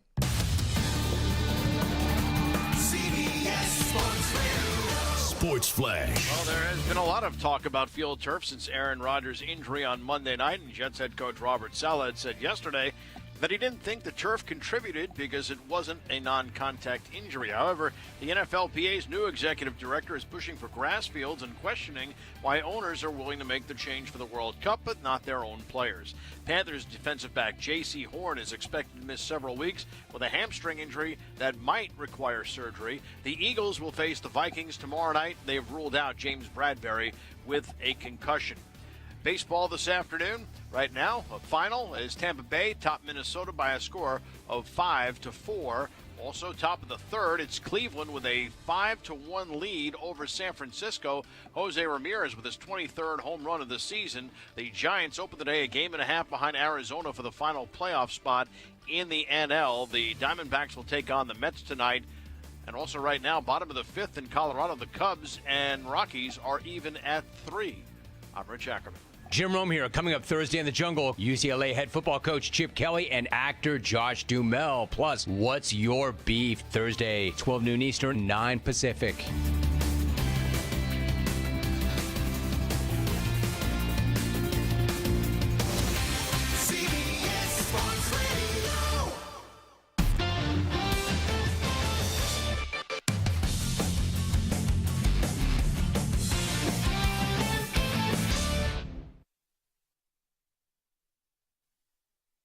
You're in a 5-minute break.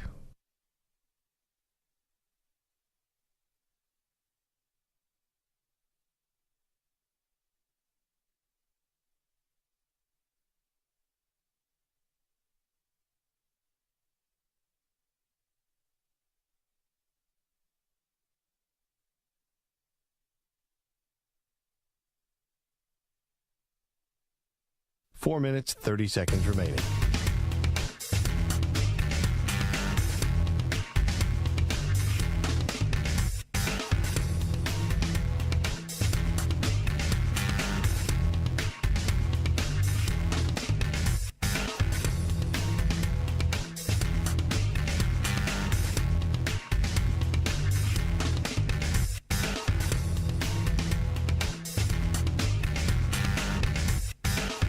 Minutes remaining.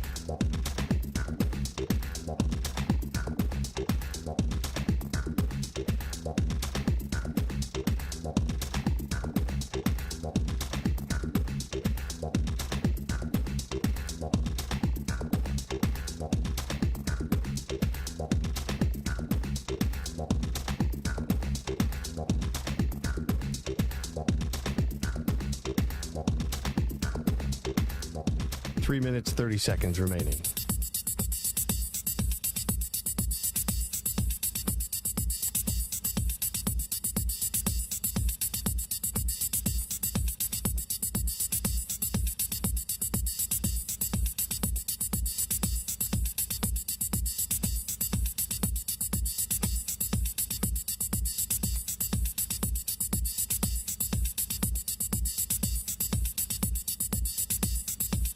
Three minutes remaining.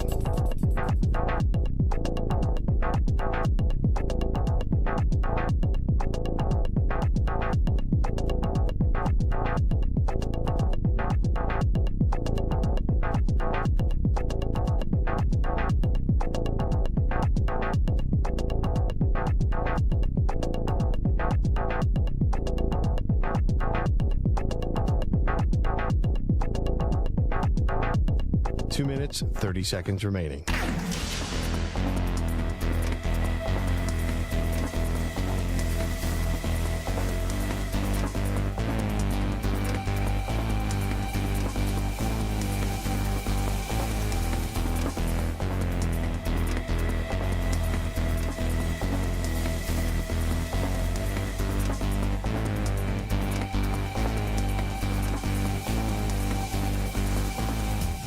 Two minutes remaining.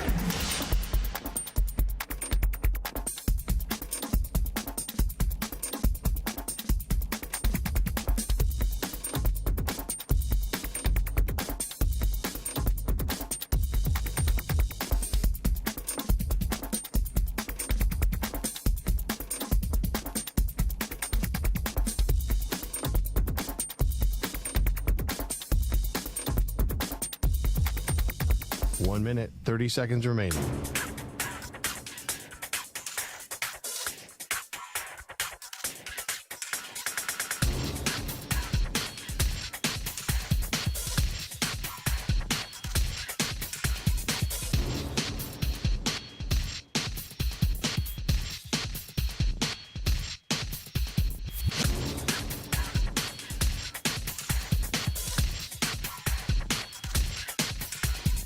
One minute remaining.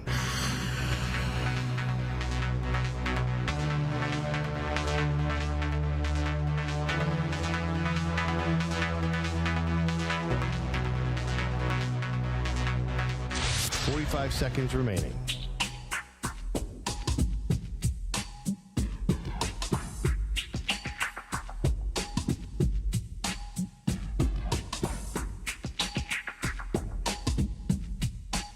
Seconds remaining.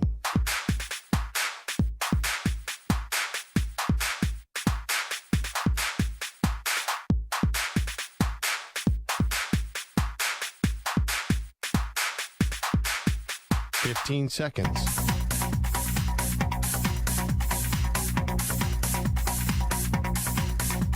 Break ends in 5 seconds.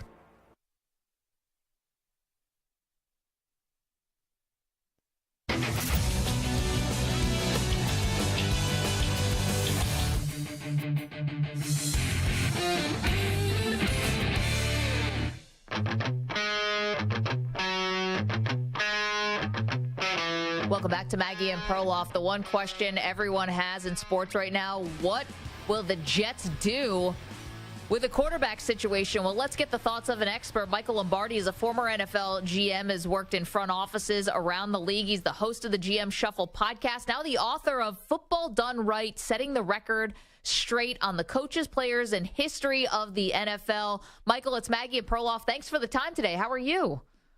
Thank you. I appreciate you having me. Everything's great. Thank you. Well, I mean, listen, football done right. What's Joe Douglas going to do right now? Because he's got a situation, probably the worst one that any GM would have to face, which is you build all your hopes and dreams around Rodgers. It lasts 4 snaps. Can they really just roll here with Zach Wilson, or do you think he's working the phones every hour of the day? No, I think he's got to roll with Zach Wilson. Look, if there were 32 good quarterbacks in the league and 32 backups, we wouldn't have this sense of urgency. It's hard to find them. It's a great quarterback. He drafted a guy the second pick overall in the draft, that won some games for him last year. What they have to do is rally the organization. they were an Aaron Rodgers team. 4 plays into their season, it went away. What they have to do is unify the team. And as the leader of the team, Saleh's got to be able to go to his defensive staff and his defensive players and say, look, we're find ways to win games like we did on Monday night. With our special teams, our defense will get turnovers. And then he's got to get Nathaniel Hackett to run an offense that is not Aaron Rodgers' offense. It's offense that will keep Zach Wilson from hurting us. And it's doable. I mean, I think it's really doable. I don't think it's that hard. I think they can do it, but I think they've got to be able to stop the talk about bringing somebody in. You know, when Brady got hurt in 2007, the Patriots, unbeknownst to that, had already scheduled 2 workouts on the Monday before the game. They already had 2 workouts scheduled. And they canceled those workouts to send a message to the coaching staff, to the players, that they believed in Matt Castle. And I think that's what they have to do. I think they got to believe in Zach Wilson. Look, what's the alternative? You're going to bring Colt McCoy in. He's not going to stay healthy, right? It's hard. Who's out there that you're going to get? This Brady talk is ridiculous. Mike, we're both listeners to the podcast, so I think we know your views on Nathaniel Hackett. But there's sort of a storyline. There's a storyline out there that Hackett's offense is pretty complicated, and that makes it harder to bring somebody in. We were saying, like, well, can he simplify to some extent? And is Nathaniel Hackett the guy for this assignment right now? Well, I don't think his run's the West Coast offense. And so, you want Blake Bortles back? He could probably know it in about 2 minutes. He had him in Jacksonville. You want to bring him back? Look, that's what he has to do. You know the scene in Apollo 13? To me, this is where the Jets are perfectly. In Apollo 13, when all those astronauts are stuck up in space and they can't get back, they take a box and they load this box into a conference room and they dump it on a table and they say, we got to take this, turn it into that using nothing but this. That's the Jets. That's Joe Douglas. That's what he has to do. And Nathaniel Hackett has to do the same thing. He's got to come up with an offense. Forget about it being Nathaniel Hackett's offense. This has got to be the right offense for the Jets to win. All this nonsense about, we got great stats and, the analytical community loves what we're doing. If you don't win, what is it? I mean, everybody loves the Chargers. They haven't forced a punt in 6 quarters. Right? I mean, come on. Michael Lombardi is joining us, got a new book out, Football Done Right, setting the record straight on the coaches, players, and the history of the NFL.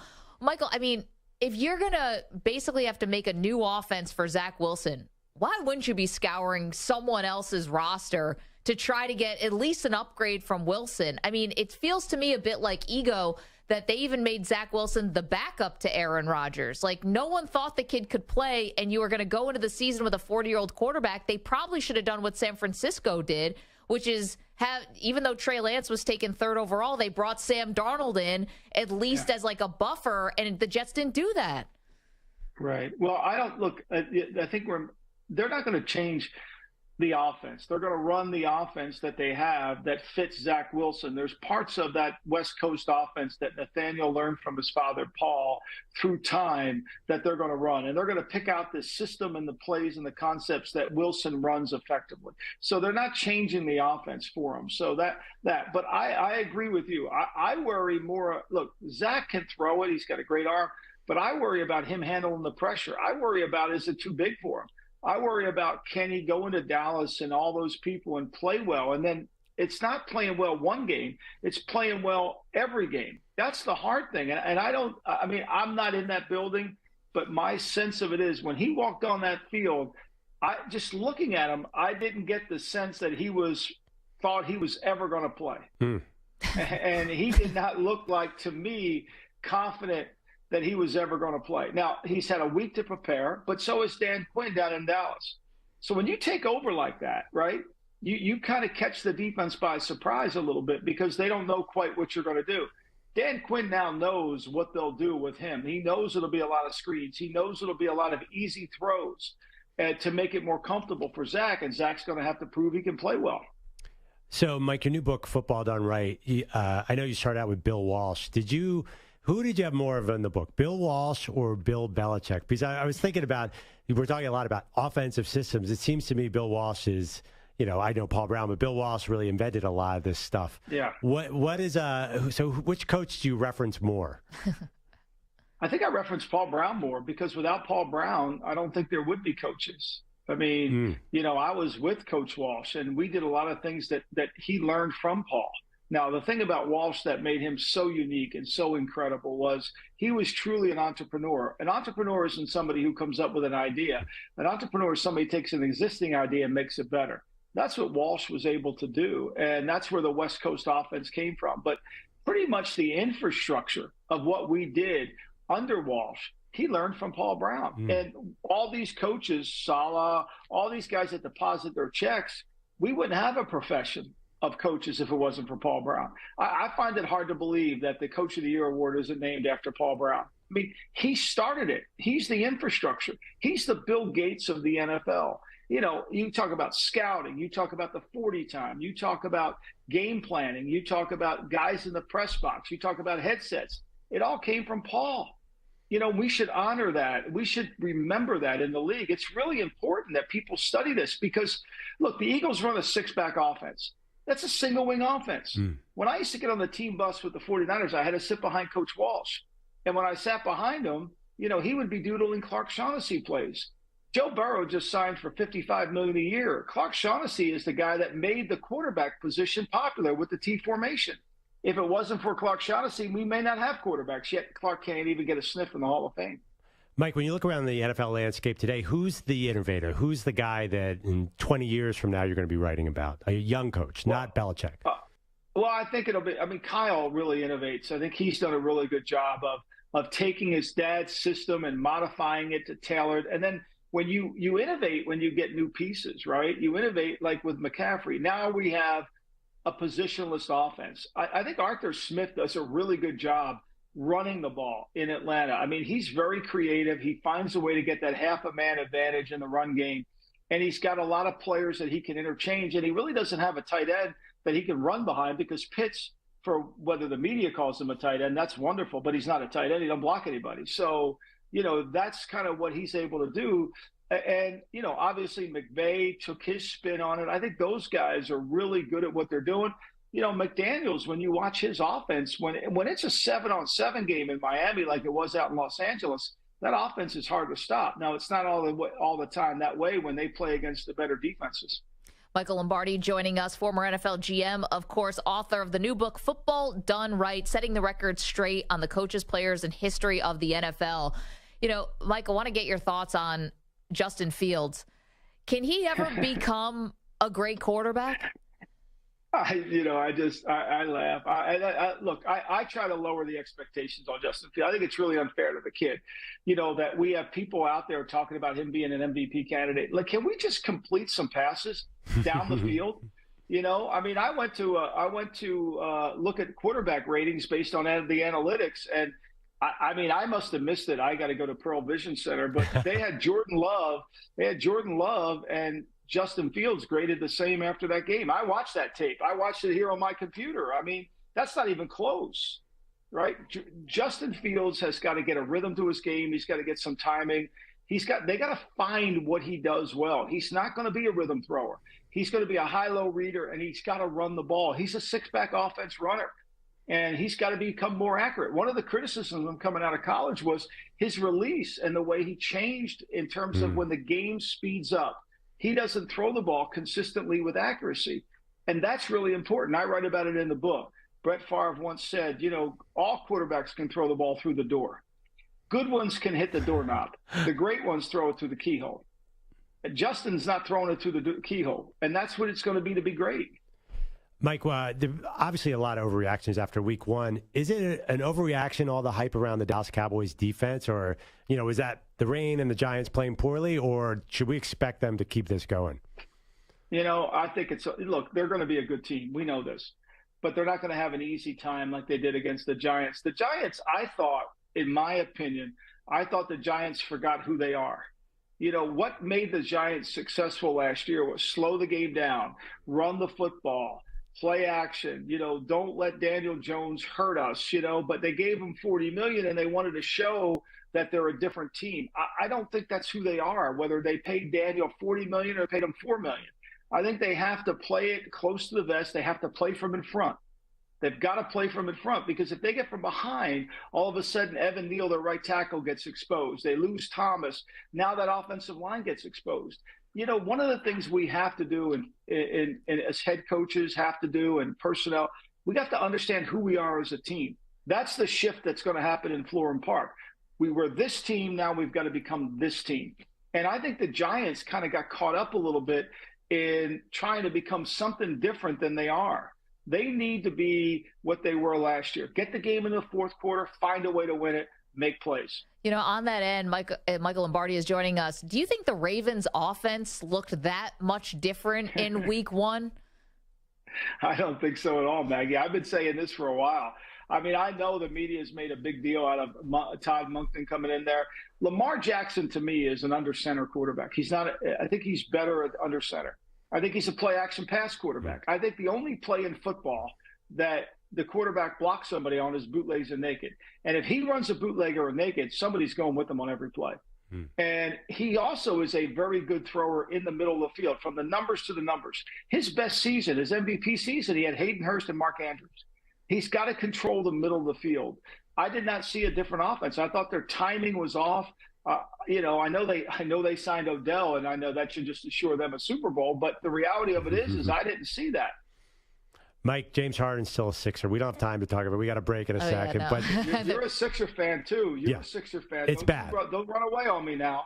I'm ready to run away. Are you staying the course here?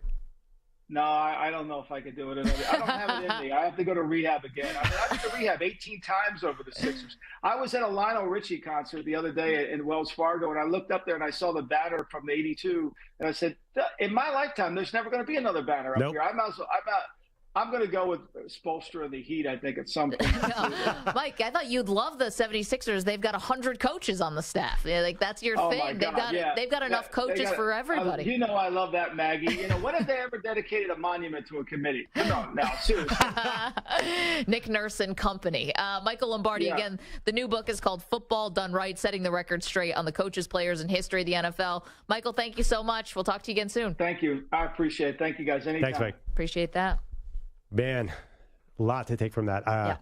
Mike's reaction to Justin Fields, I enjoyed, because I was one of those people who bought into the hype a little bit, and it's just not there right now. No. It's not even close. But I blame the coaching staff, because where were the play calls to our guy, DJ Moore? I don't know. My wallet would love to know, because I bet DJ Moore over 3.5 receptions, and I lost that bet. That was the easiest cash you ever had in your pocket. There's only two. You look great in the second quarter. Oh, I'm sorry. I don't want to talk about it. 855-212-4CBS. You're welcome to weigh in. Coming up, so Rodgers is gone for the season. Is it the most devastating injury to a team and fan base in history, though? The Great Debate Series comes back next. Don't move. Maggie and Perloff, CBS Sports Radio.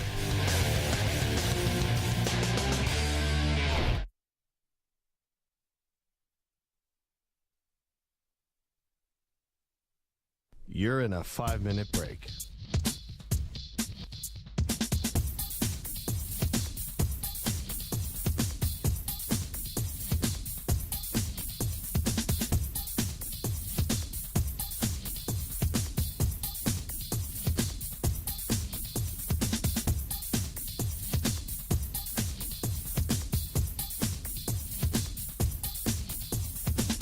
Four minutes, 30 seconds remaining.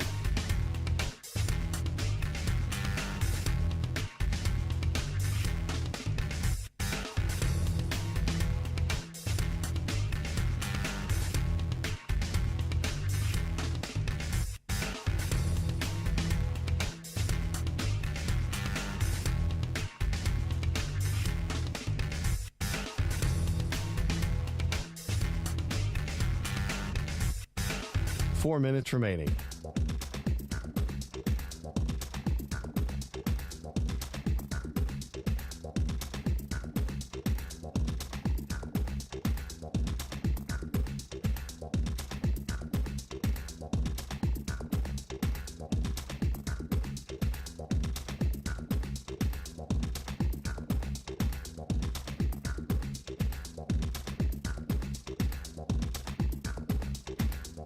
Three minutes, 30 seconds remaining.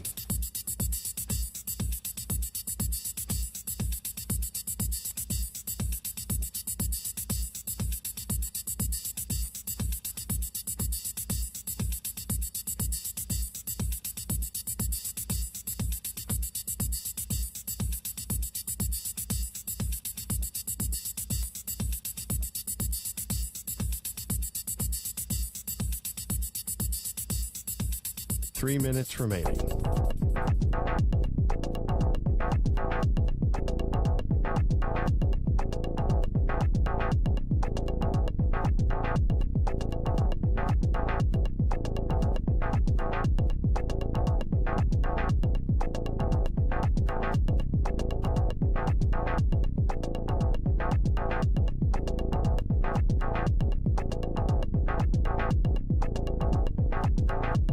Two minutes, 30 seconds remaining.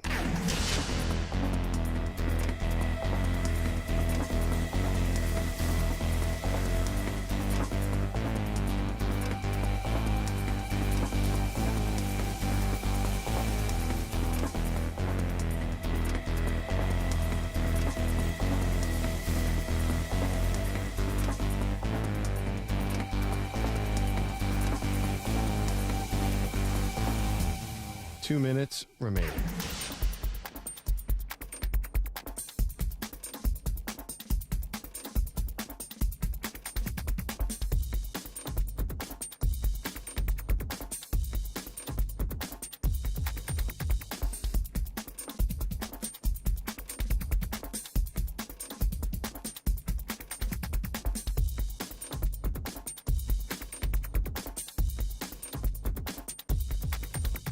One minute, 30 seconds remaining.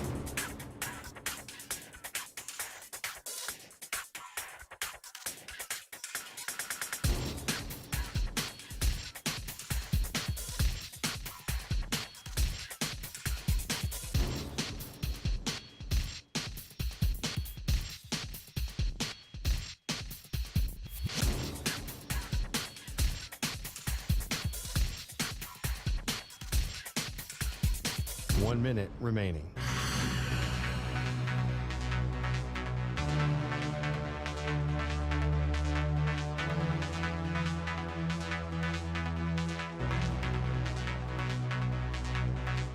Forty-five seconds remaining.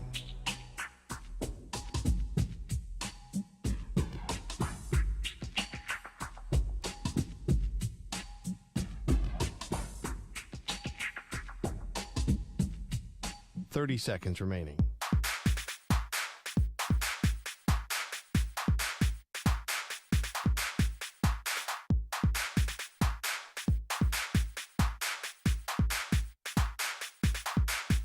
Fifteen seconds.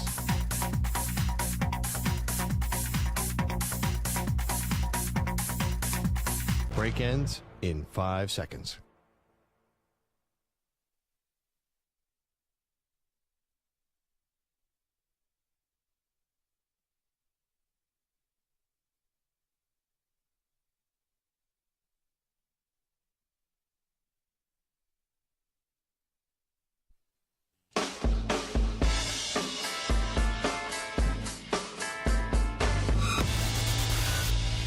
Altuve buzzer is definite. Oh, you guys are nuts if you think he actually had a buzzer under there. He didn't.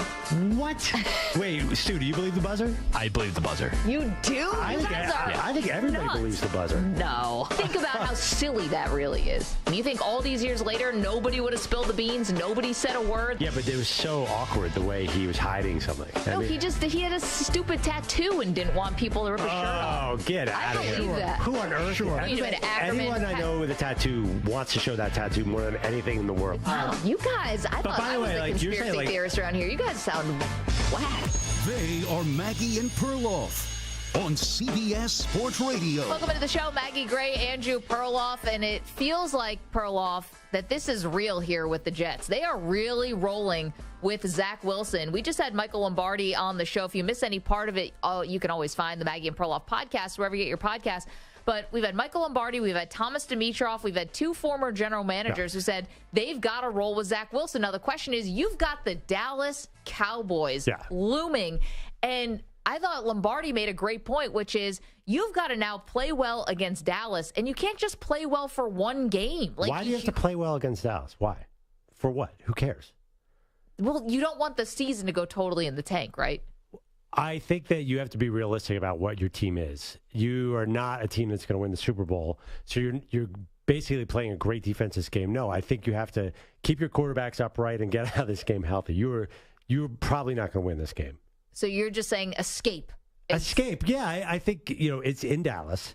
Yeah, I don't think this is a game where you have to compete. Okay, well, I just have such a lower bar of what I want from the Jets this year. I'm not still thinking deep playoff run. Man, I just think if he looks really bad, say Zach Wilson looks bad, right? Then Daniel Jones look bad. Which is good because you find out that Zach is not going to be ready for the moment. Okay, but we can probably already know that, right? If he played like he did on Sunday, that's something. He wasn't the worst. He had one bad interception. No, but the Dallas Cowboys defense is better than the Bills defense. That's for sure. And the other part, too. Okay. The other part is what's going to happen on Sunday when the Cowboys play the Jets is just going to confirm what everyone already knows. Like the odds that Wilson has this great game is going to be low. So now the GM's going to start scrambling to try to get another replacement in there. Is everyone going to be singing the same "Let's Roll with Zach Wilson" tune if they get beat really badly? I think they should, because I think they should throw out the Cowboys game. Honestly, I think Aaron Rodgers might have gotten his butt kicked by the Cowboys defense. This is not a game to judge them. The following week they go 2 hours. They have a couple games. I know they have Belichick on the schedule. They have the Eagles on the schedule. I would wait till they play a bad team and then decide, can we go with this? Okay, well, that's not happening. Okay, so they have the Cowboys, the Patriots. Let's see how he handles the Chiefs. The Chiefs are not exactly killers. Then at Broncos. They're the reigning Super Bowl champs. Yeah, but talking about defense. Okay. Yeah, I don't know. I think that if you could beat the Bills, you could compete with the Chiefs. I just think that it's so hard to learn offense, Maggie. And you just think that it's bringing anybody and run 15 plays. I think I'd rather have Zach Wilson with the full playbook and knowing what the plays are than Jacoby Brissett with 15 plays any day of the week. The other thing is, and Lombardi made this good point too, which is you now have Dan Quinn, who's had a week to prepare for Zach Wilson. And you can say that the Kansas City defense isn't very good. Well, Chris Jones is coming back, number one. And two, now you have Steve Spagnuolo knows that he's going to be facing Zach Wilson, not Aaron Rodgers. It changes the assignment. So I think that it's significant. And I think everyone's going to be back more on my side of things after we watch this game against the Cowboys with they got to go out and sign somebody. But why? What's the goal? Why would you keep the season afloat? Sign somebody like sign who? Or try to trade for somebody. And try to scour somebody. Like another backup, you're saying? Someone to compete with Zach Wilson for the job and someone who's better at football. They're going to do that. They're going to bring in a veteran at some point, right? Okay, but the veteran, they're saying they're bringing in the veteran not to compete with him. They're bringing in the veteran just like in case there's, God forbid, another emergency. So, okay, well, maybe you bring in a high-end backup. What difference does that make? What is it at the end of the day, after the season's over, if the Jets are 9-7 with Gardner Minshew, or if they're 7-10 with Zach Wilson, what possible long-term difference does it make? Do you remember 2018? Your team won a Super Bowl with a high-end backup. Nick Foles was not a starter anymore at that time. And you won a Super Bowl. Why? Because you had a great defense. Yeah. You had a great pass rush. You had, a better offensive line than the Jets do, that's for sure, and probably a better coach. But no one knew that at the time. Doug Peterson was a bit of a laughingstock, actually. And you won a Super Bowl with a backup quarterback. Yeah, but you can't tell the Jets to just mail in the season and to just, have to roll with Zach. Why should they? Why should they accept that? Well, the backup quarterback, though, knew the offense. He'd been in the building a lot. So that was a huge advantage. And, I mean, it's not like Nick Foles came out of nowhere. I'm saying that was actually a great situation. Nick Foles looked terrible in the regular season, had a terrible first playoff game, had a good second playoff game, and he was amazing in the Super Bowl. But he was in the system. So he knew everything. He'd been throwing to those guys forever. It was no problem. And when do you actually when would you need somebody, not to just hold the fort, but also when do you need them to be peaking? You can bring in somebody, and they don't have to peak on October 15th. They have to peak, hopefully, playing meaningful games in December. Well, I agree with what Salah said. He said you need OTAs. You need an offseason to sort of learn the playbook and practice it. There's no practice during the season. You're focused on Sunday's game. Say they even brought in high-end Matthew Stafford, when are they going to sort of work with Matthew Stafford to get the whole offense under control? Well, if you can have a few weeks and you can do it now, like when the 49ers brought in Garoppolo, he was able to have a little bit of time. And I know people say those were garbage games. That team didn't even make the playoffs. Okay, but they were so deep in a hole because they didn't trade for Garoppolo until Halloween. But the thing is that the team got better when they made a change, and I'm sure they wish they had made it much earlier in the season, and maybe they would have been a playoff team. That's a cautionary tale. And it's funny because I'm seeing a little bit of this in the chat. If you want to watch youtube.com/CBS Sports Radio, this has never been done before. There's never been like a meaningful quarterback trade in the season. You want to know what else really hasn't been done before? Mr. Irrelevant taking over a team and leading them to 8 wins. We see things that happen in the NFL that we've never seen all the time. It doesn't mean you should stop trying. By the way, Jimmy G came in. They were 1-10 when he came in. They had injuries. Yeah, team that year, I don't know what was going on. But if they were that bad, then one quarterback wouldn't have been able to just fix everything. They clearly had some talented They beat a bunch of backups the rest of the season. They played nobody. It was all junk ball at that point in the season. And probably they overpaid Jimmy G based on those games. In fact, they clearly did. Because 2 years later, they drafted a new guy. I get it, but they did go to a Super Bowl with him. I mean, yeah, with him or despite him. Regardless, so it's show me, okay, you have Nick Foles. He was in the building.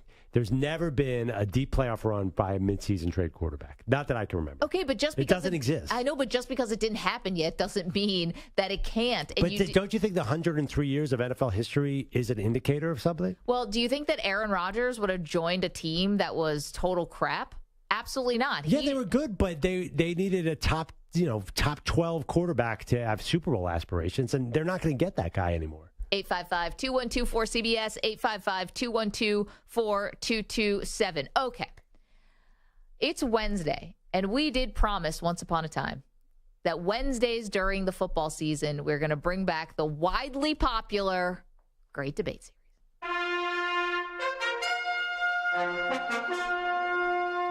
The Great Debate Series.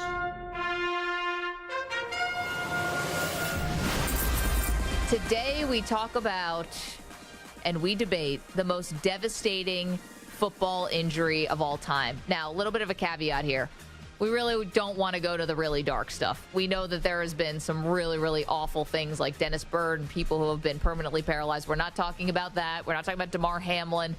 We're talking about injuries that just impacted the play on the field, but didn't necessarily lead to a worse quality of life for the person. Is that a good way to put it? Oh, yeah. I mean, listen, those injuries are a different category. We're talking about most sort of big picture impactful. Not just that individual, but on the team and the league. Okay, go ahead. So if you're going to say on the league, there's no doubt the most significant injury in NFL history is by far Joe Theismann getting his leg broken by Lawrence Taylor. Not only did it inspire a book called The Blind Side, it inspired a movie called The Blind Side, which opened up with the scene of Lawrence Taylor tearing around the side and breaking Joe Theismann's leg. Not only was it gross, and at that time Washington and Dallas were like the Celtics-Lakers of the NFL. They were a huge, huge rivalry, a huge team. Theismann was a great quarterback, had to retire afterward, but it just changed the way the game was coached forever because Gibbs and then later Bill Walsh brought in tight ends to block these incredible pass rushers, and we have sort of the birth of modern football because of that. It became the movie The Blind Side. Yeah. Showed the value of the left tackle. Then maybe this family took in this guy. There's a lot of controversy about what was going on there. I don't want to get into that. Situation now, I don't want to get into that. But that whole. Of course, Jackson's hit in the hip. Dislocates the hip bone. He tries to put it back in, which ended up doing damage to some blood vessels, losing cartilage. He's forced to retire from football. Did play baseball for 2 more years.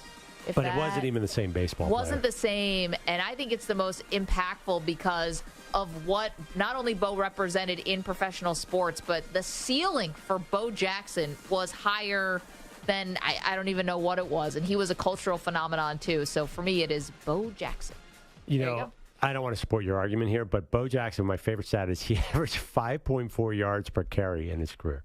I mean, I know he platooned with Marcus Allen, so it wasn't like he was the workhorse back, but that's crazy, 5.5.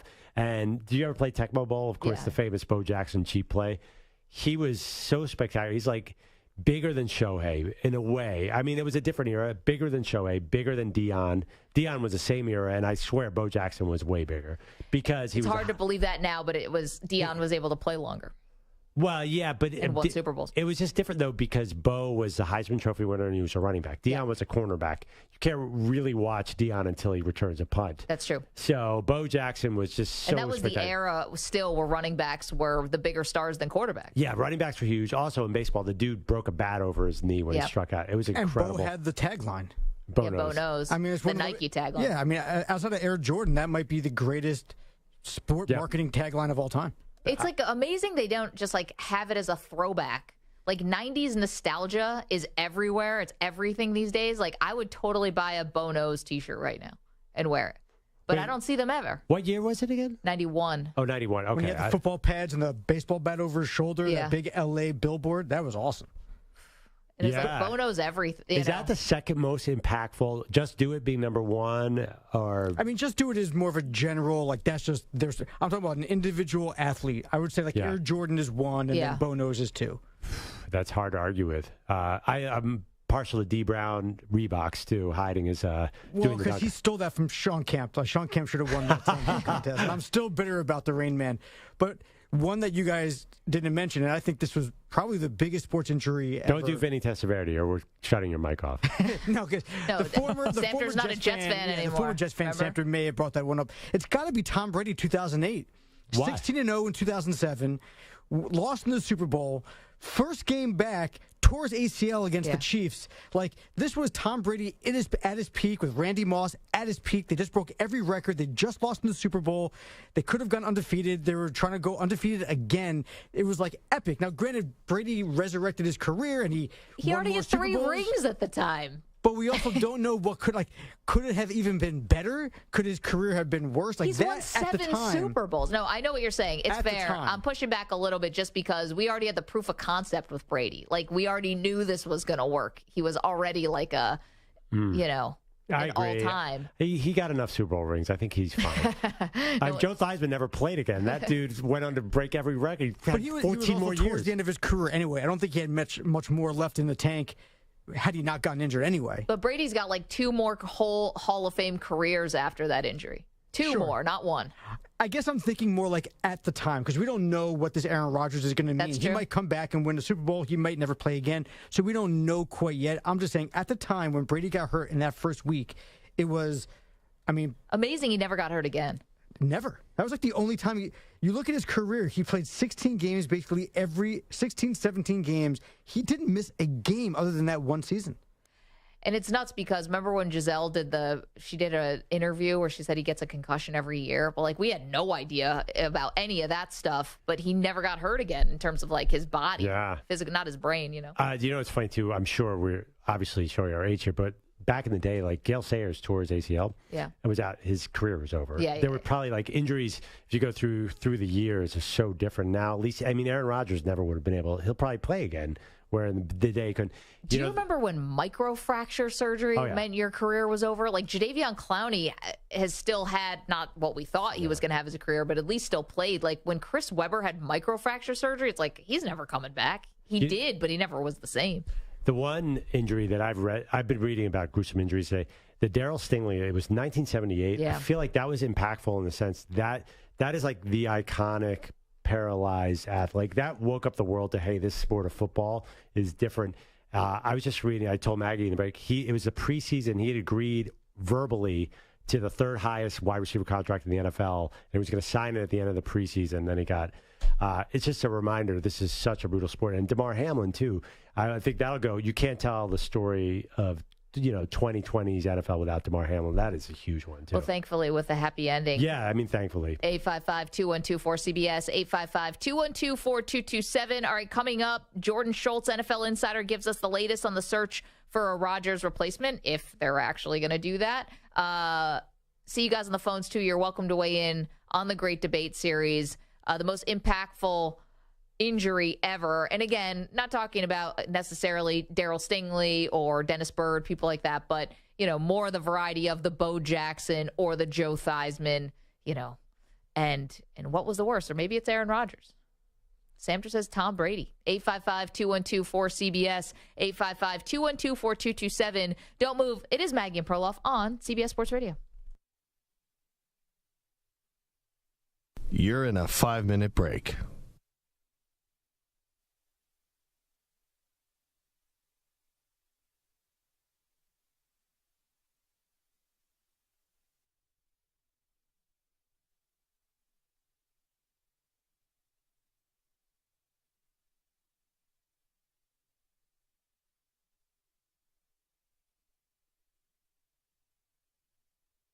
4 minutes, 30 seconds remaining.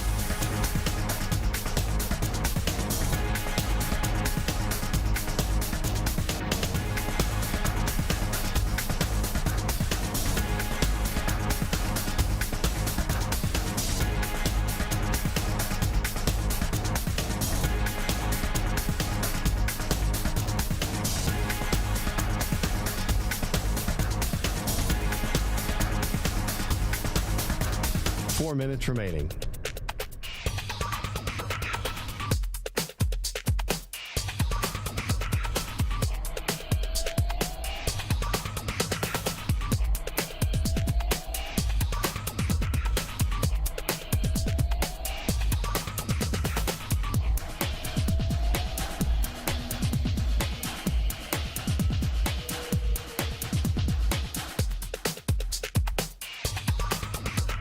Three minutes, 30 seconds remaining.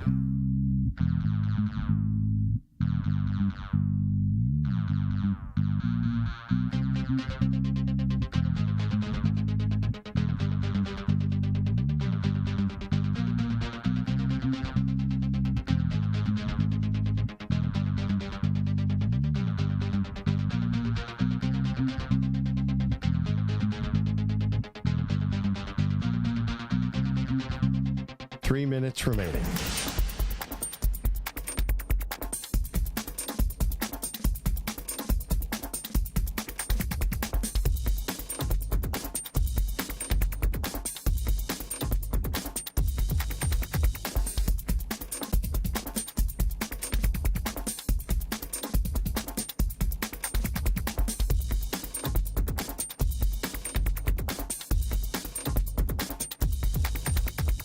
Two minutes, 30 seconds remaining.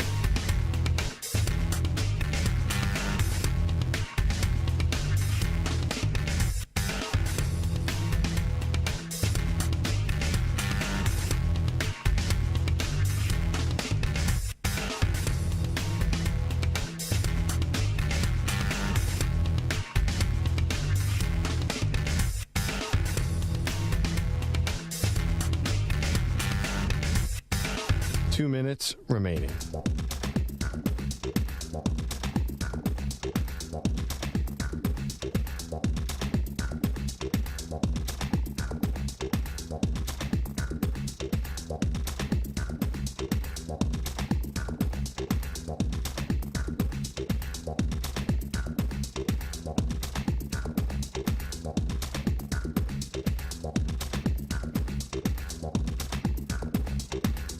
One minute, 30 seconds remaining.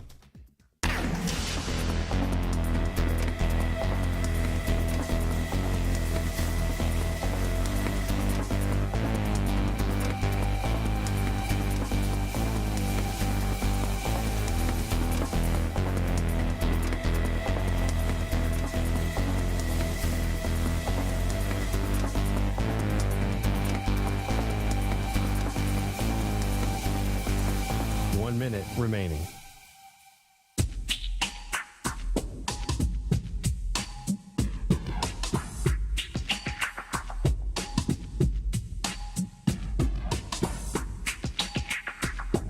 Forty-five seconds remaining.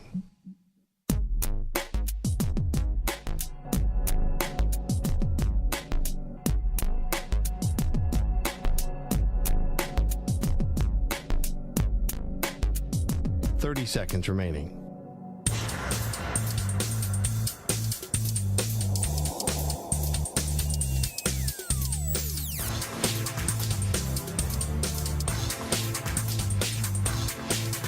Fifteen seconds.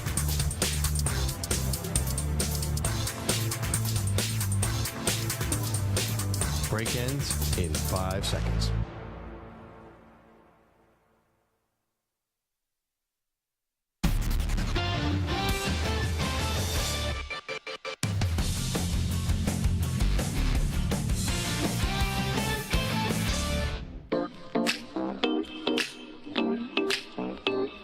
Welcome back to Maggie and Perloff.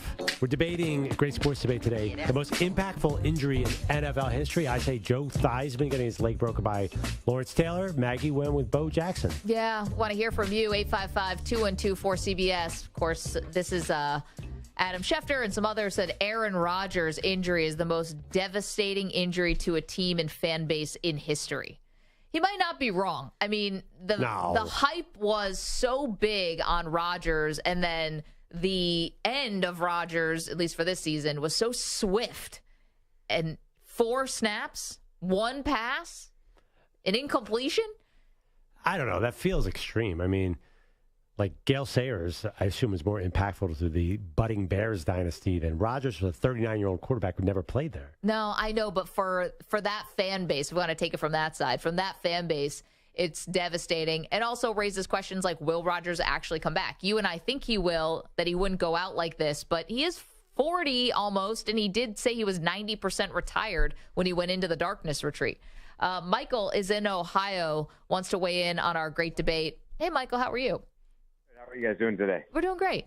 Matt, you hit the nail on the head. Bo Jackson has been the one that everybody wishes we could see what he could have done without that hip injury, not only in the NFL, but in baseball also. But this Aaron Rodgers, I mean, I know Perloff says no, because he hasn't played for the team, but being the MVP and being what Aaron Rodgers has been in this league for this long and seeing him go to a struggling franchise that has not had a good quarterback with all the hype, it was unlike anything I've ever saw before. And I think it was like the 4 plays, I never imagined it. Yeah. I'm not a Jets fan, don't like the Jets that much, but I was really going to watch them this year because I was so interested.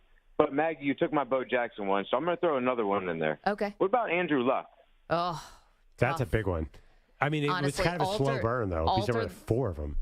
Oh, right, because he got hurt a couple times. I mean, but the way that he retired, that was altered the course of the franchise. They're, still reeling from that. Absolutely. By the way, you said you've never seen this Aaron Rodgers thing. Imagine that. A Hall of Fame quarterback goes to the Jets, lots of hype, gets hurt. I mean, we saw it 10 years ago with Brett Favre. Almost At least exactly they had 9 games with Favre. That's why I'm expecting Aaron Rodgers to go back to the Bears next season. Oh, gosh. Michael, thank you so much for the phone call. By the way, you laugh, but the Jets might want to move on. Just saying. Hey, it's time to answer our Ask the Pros question today, brought to you by O'Reilly Auto Parts. Today's question comes from Andrew in Brooklyn. That's me. Maggie, tell me about this air fryer situation. I need to get one. You can submit a question by tweeting at CBS Sports Radio or at Maggie and Pearl using the hashtag AskThePros. Think O'Reilly Auto Parts for all your car care needs. Get guaranteed low prices and excellent customer service from the professional parts people at O'Reilly Auto Parts. Are you getting me an air fryer for Christmas? Because I'm so jealous of your air fryer. Do you want one? Because I'll do it. Is it great? It looks great. Life-changing. It's so good. Stu's smiling. You have one? Oh, yeah. It was a must for a single living by himself stew. Yeah. It kind of harkens back a little bit, but it's way better. Remember the George Foreman grill? I had to have one of those in your college dorm or whatever. Yeah, I had one of that. The way you're describing that sounds like my George Foreman grill. It's like a George Foreman, but on ludicrous speed, just through the galaxy. It's just so much better than that. It's got a million different functions. We cooked steak in there the other day. Yeah, it's awesome. And was the steak good? Yes, it was. It's perfect. A nice cut of steak. No, it was just like a flank steak. Can you make fried chicken? Is that probably? What happens when you put? This is so stupid because I know nothing. What happens? You put a raw piece of chicken in the air fryer. Yeah. Does it come out cooked and crispy? Yeah. If you want to air fry it, if you want to roast it, it will come out roasted. If you want, you could dehydrate it if you want to. We haven't done that function yet. We're not really big jerky people. But anyway, dehydrated beef jerky? Like the Ronco food dehydrator. I don't know, that old infomercial from back in the day. It's great. It really is. The best part about it, to me, is the easy cleanup and no smoke, and everything cooks evenly. It's just awesome. Do you want me to tell you my very depressing issue? Yeah. So there's something wrong with our oven at home. I'm going to get very personal here. Okay, break it down. Every time we turn it on, my wife smells gas. Oh, that's not good. But she's the only one who smells it. So we don't know if there's really an issue. Wait, does she have a sensitive nose? Oh, my God. She totally sensitive nose. But here's the issue. So we grill everything with oil. We grill everything on the grill. Right, like a flat top. Yeah. But I'm reading that is a very unhealthy way done over time. If you take all your vegetables and all your meat and you grill them, that you're adding a lot of elements in there. So I think an air fryer might give me some more variety and be a little healthier. It feels a little healthier. I don't know for that specific reason. Are there still maybe some carcinogens and stuff kind of floating around? It's possible. But But it's still got to be better. Oh, okay. Yeah, because that's what I say. We grill broccoli pretty much every night, and I feel like it's probably killing me. Ironically, that the broccoli would be the thing that kills you. Okay, well, I would say definitely get an air fryer. Let's welcome in our next guest. I'm assuming Jordan has an air fryer. Jordan Schultz is an NFL insider. He's been breaking news left and right with all this Aaron Rodgers stuff. Jordan, thanks so much for the time. How are you? It's my pleasure. And I'm just thinking, do I have an air fryer? The answer is yes. But the question you really need to ask me, do I know how to use the air fryer? The answer is definitively no. Listen, if I can do it, you can do it, Jordan. We'll talk about that offline. Okay, I got to say, credit to you. You're really the only person who's had even a name or two that the Jets have reached out to. You said Chad Henne they've inquired about. Break it down for us. They're in a really interesting position in the sense that everything that they had scheduled is now completely off the tracks. But what they do have is a contingency plan in Zach Wilson, a guy they drafted number 2 overall, who's still very young, who's still very talented. They have made it abundantly clear that he's the guy without Aaron Rodgers. So where does that leave them? It leaves them with wanting a veteran quarterback who can either step in and be a guidance guy that can help Zach, someone that can run the offense if something were to happen to Zach, maybe familiarity with the offense, and that's where you see the Chad Henne connection going back to his Jacksonville days with Nathaniel Hackett. I think Carson Wentz is another name to watch out for. Obviously, former All-Pro in 2017, former MVP candidate. Things did not end well in Washington, but I know he really wants to play, and I know he's really open to being the number 2 guy. So there are some quarterbacks, veteran quarterbacks on the market. I just, I would be really, really surprised based on what we've seen, what we've been told, if it's not Zach Wilson all the way, the rest of the way. How much do they prioritize someone who knows Nathaniel Hackett's offense in New York? Say Carson Wentz, I don't know if he has any background in that kind of offense, but it seems like, to me, and Maggie and I have been arguing, it's a heavy lift to learn a whole new system mid-season. It's extremely hard it's hard enough to go through camp and learn a new system in your first year. You fast forward a month, 2 months, and you don't have any of camp, and now all of a sudden you're the number 2. You're one play away, as we saw with Zach Wilson and Aaron Rodgers, from being on an NFL field in a regular season game. It's really hard. Now, that's the idea of bringing in a veteran who understands, A, the language of Nathaniel Hackett. That's why I mentioned Chad Henne, even though he himself is pushing 40 but just retired.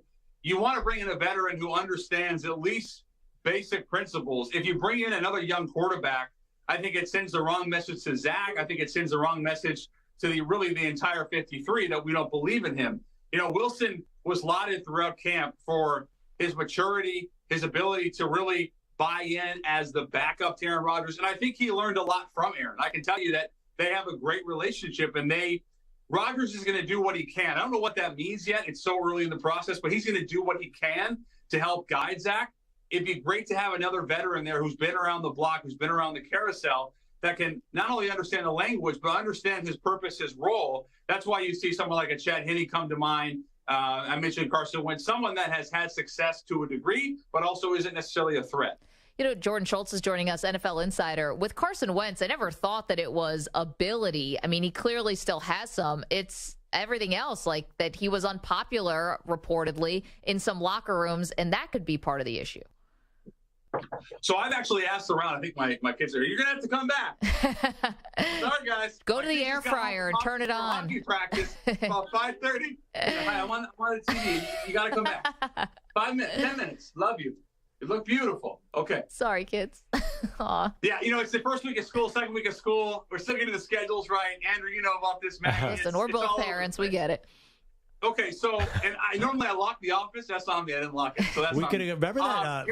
Remember in the pandemic that guy, who had the kid come in? Yeah, and yes. We could have had that moment, Jordan. Just blew it. Let the kid come in. Hey, Randy, come back. Yeah. Trust me, there'll be other opportunities. That's a revolving door. But here's the thing with Wentz, and I'm so glad you asked it, Maggie, because we know he's really talented. He's 32. He obviously had a great couple of years in Philly. But here's what I'll tell you. I've asked former teammates, specifically someone like Logan Thomas, who spent time with him in Washington. I wanted to know why is Carson Wentz being labeled as this when you're telling me he's that? And I think what really happened in Washington was he had a couple really bad games. He got typecasted in Indianapolis as someone that maybe wasn't a great teammate. But I've asked enough players, quarterbacks, offensive players, defensive players, is Carson Wentz someone that can help stabilize the locker room? And I'm telling you, I get the answer yes repeatedly. And I've asked enough guys, too, from different teams. And I mentioned Logan Thomas because I think he's a respected enough veteran where I really take his word for it. I've also talked to coaches. So I don't buy into that. I can tell you I've also heard that. But I also know that Carson Wentz, at this stage in his career, is very comfortable coming in as a number 2 and maybe helping stabilize the situation with Zach. Jordan, how do you think the Jets feel about looking at guys who are on rosters they'd have to give up a draft pick for? Is there anyone out there that they might be really interested in giving up a mid-round pick for? I floated around the name yesterday, not from a reporting standpoint, but just started asking around someone like a Ryan Tannehill. Because obviously, he didn't play well in week 1. He didn't have a good year last year, but he has had some success as the starting quarterback. Basically, someone that you know what you're getting. The floor is probably higher than the ceiling, but you can at least trust him to win you games. And I was told they haven't reached out about Tannehill yet, but perhaps week 6, week 8, if they're struggling, they're 500, they haven't really clicked, maybe then they would go after someone like a Tannehill or another established veteran like that. But basically, the answer that I've gotten, at least at this point, Andrew, is that the Jets really are committed to Zach Wilson. And part of the reason they brought in Aaron Rodgers, aside from everything else, was that they wanted someone for Zach to lean on, and that's exactly what he did. So I would be surprised at this point if they gave up any draft capital to go out and get someone like a Tannehill. But I can tell you that there is no doubt in the next couple of days they would like to have their definitive backup quarterback found. Jordan Schultz joining us, NFL Insider. Last one for me, Jordan. It's not about Rodgers. Moving to something else, the Chris Jones holdout. Mm-hmm. Now, he's finally back with the team. They've got a big game at Jacksonville. It's going to be a fun one for the Chiefs. Was this worth it for Chris Jones? To me, you're talking about a perennial All-Pro who's 29 years old. This is his 3rd contract, his most important contract. They don't win those 2 Super Bowls without Chris Jones. When they needed a great play defensively, it was Chris Jones. We talk obviously a lot about Mahomes, about Kelsey. They have a rising star, Nick Bolton, linebacker. But Chris Jones is the heartbeat of that entire defense, and he has a domino effect. For him to hold out and incur $2.5 million in fines, he can get it back. I think the threshold is 15 sacks. There's some team success I'm sure they'll reach. He'll get those incentives. I just hope that at this stage in his career, next year, he doesn't get tagged because he could still get tagged. They didn't negotiate a non-tag. And I just got the sense that the GM, Brett Veach, when he made his statement to reporters, was pretty happy with how things turned out because he gets his superstar back.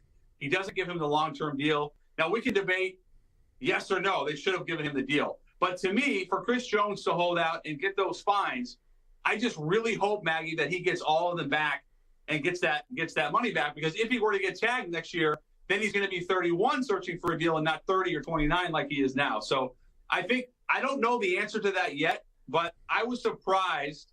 I had gotten wind of it about a day, 2 days before that Chris Jones was thinking about coming back, but not an extension. And I was surprised by that. And ultimately, I would love to see him get paid. I think we all would.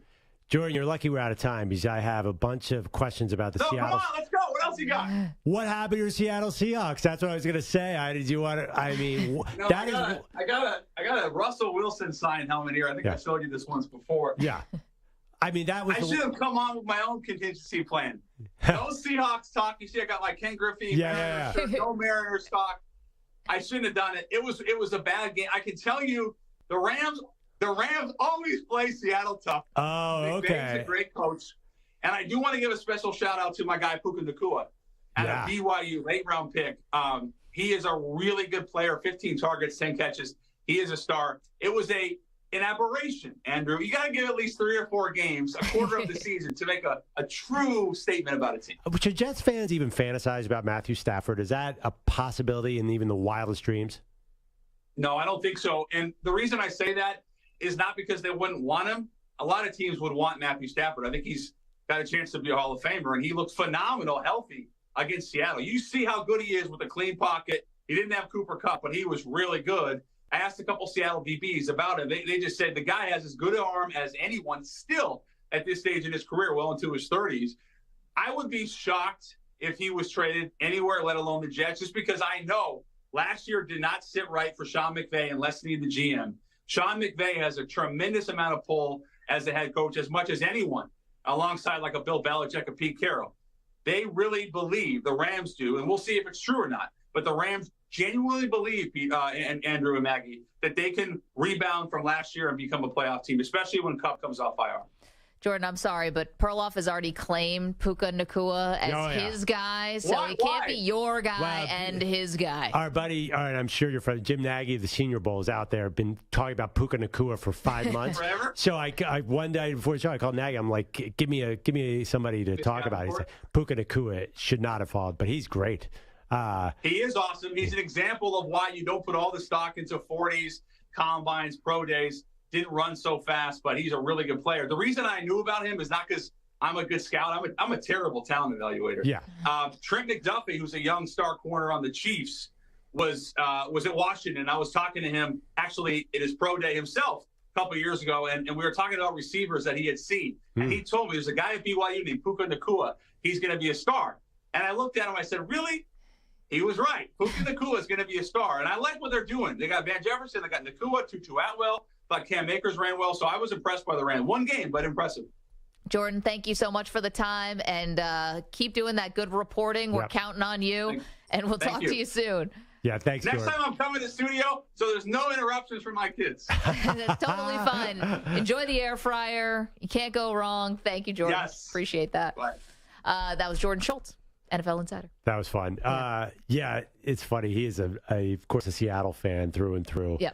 That was the one result. We haven't even talked much about that Rams Seahawks. Like, I didn't see that coming. Did you see that coming at all? No, but the one thing about it is this is the Rams, besides Cooper Kupp, at their healthiest, right? Yeah. So if they were going to put up a really good fight against the Seahawks. Kupp. I know, without Kupp, yes, but Stafford at his healthiest. But you can't say that this is the Rams at their healthiest when Cooper Kupp was on the field and he's coming back in 3 weeks. I meant Stafford at his healthiest. Yeah. Stafford and Donald at their healthiest. No, I kind of agree with. Now I'm all in, of course, because Jordan, good point. They think they can be a playoff team. They have a lot of pride. They're not tanking, although that would be good to get Caleb Williams. Makes too much sense. Anyway, coming up, we will talk about the one thing everyone missed from week 1. Don't move. More Maggie and Perloff after this CBS Sports Update with Rich Ackerman.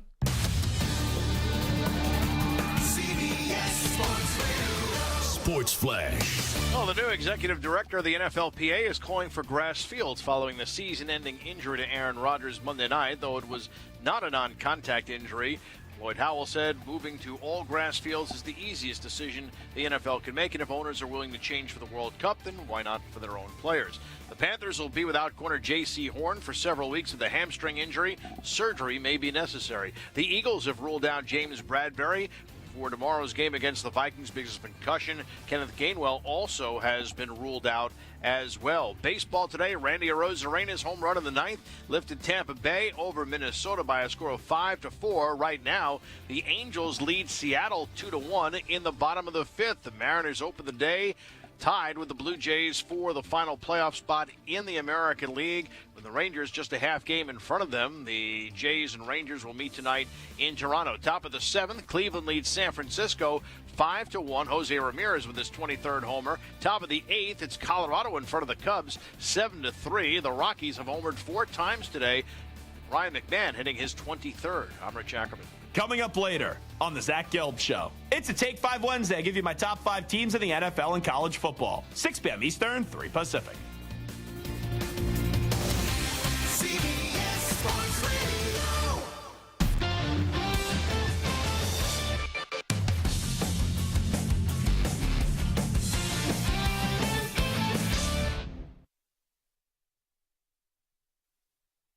You're in a 5-minute break.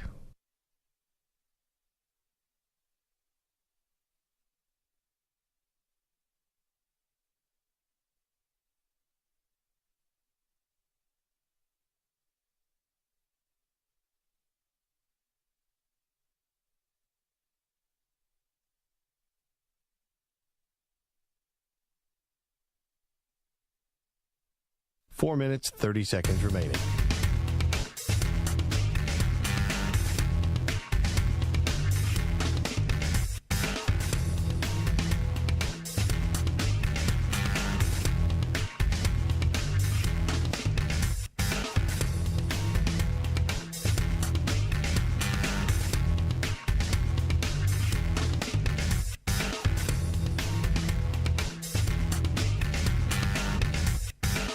4 minutes remaining.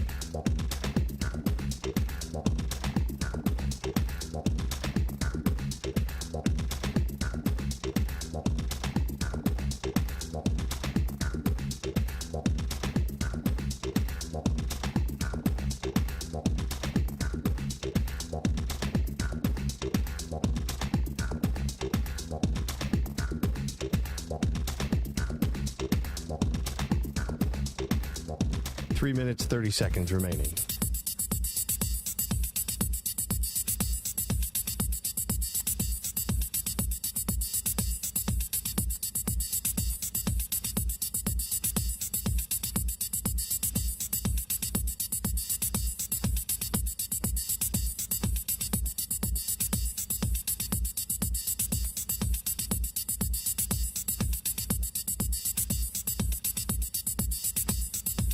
Three minutes remaining.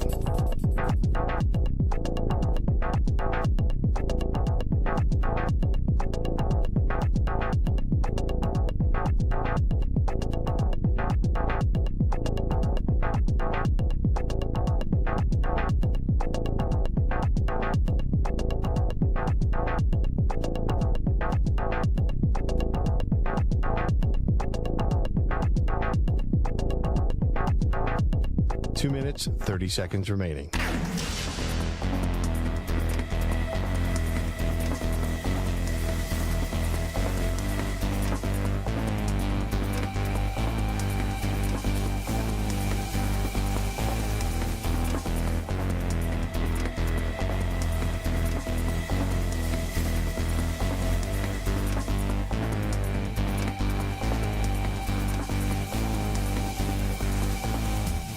Two minutes remaining.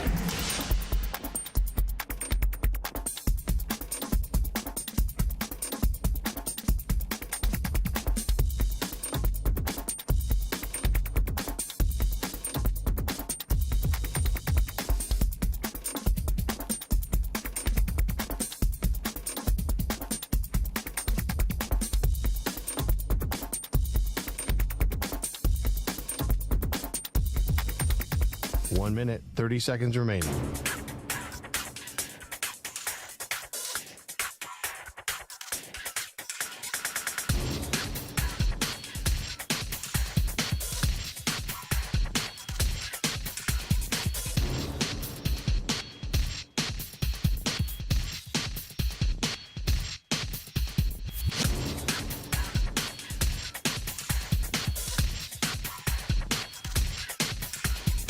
One minute remaining.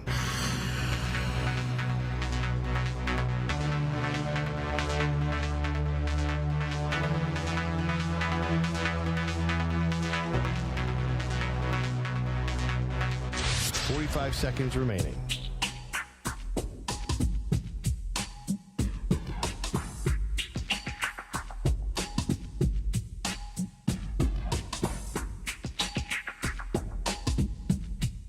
Thirty seconds remaining.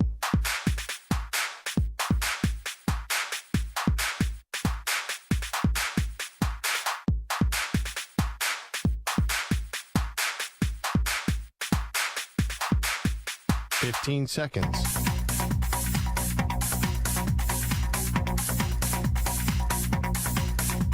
Break ends in 5 seconds.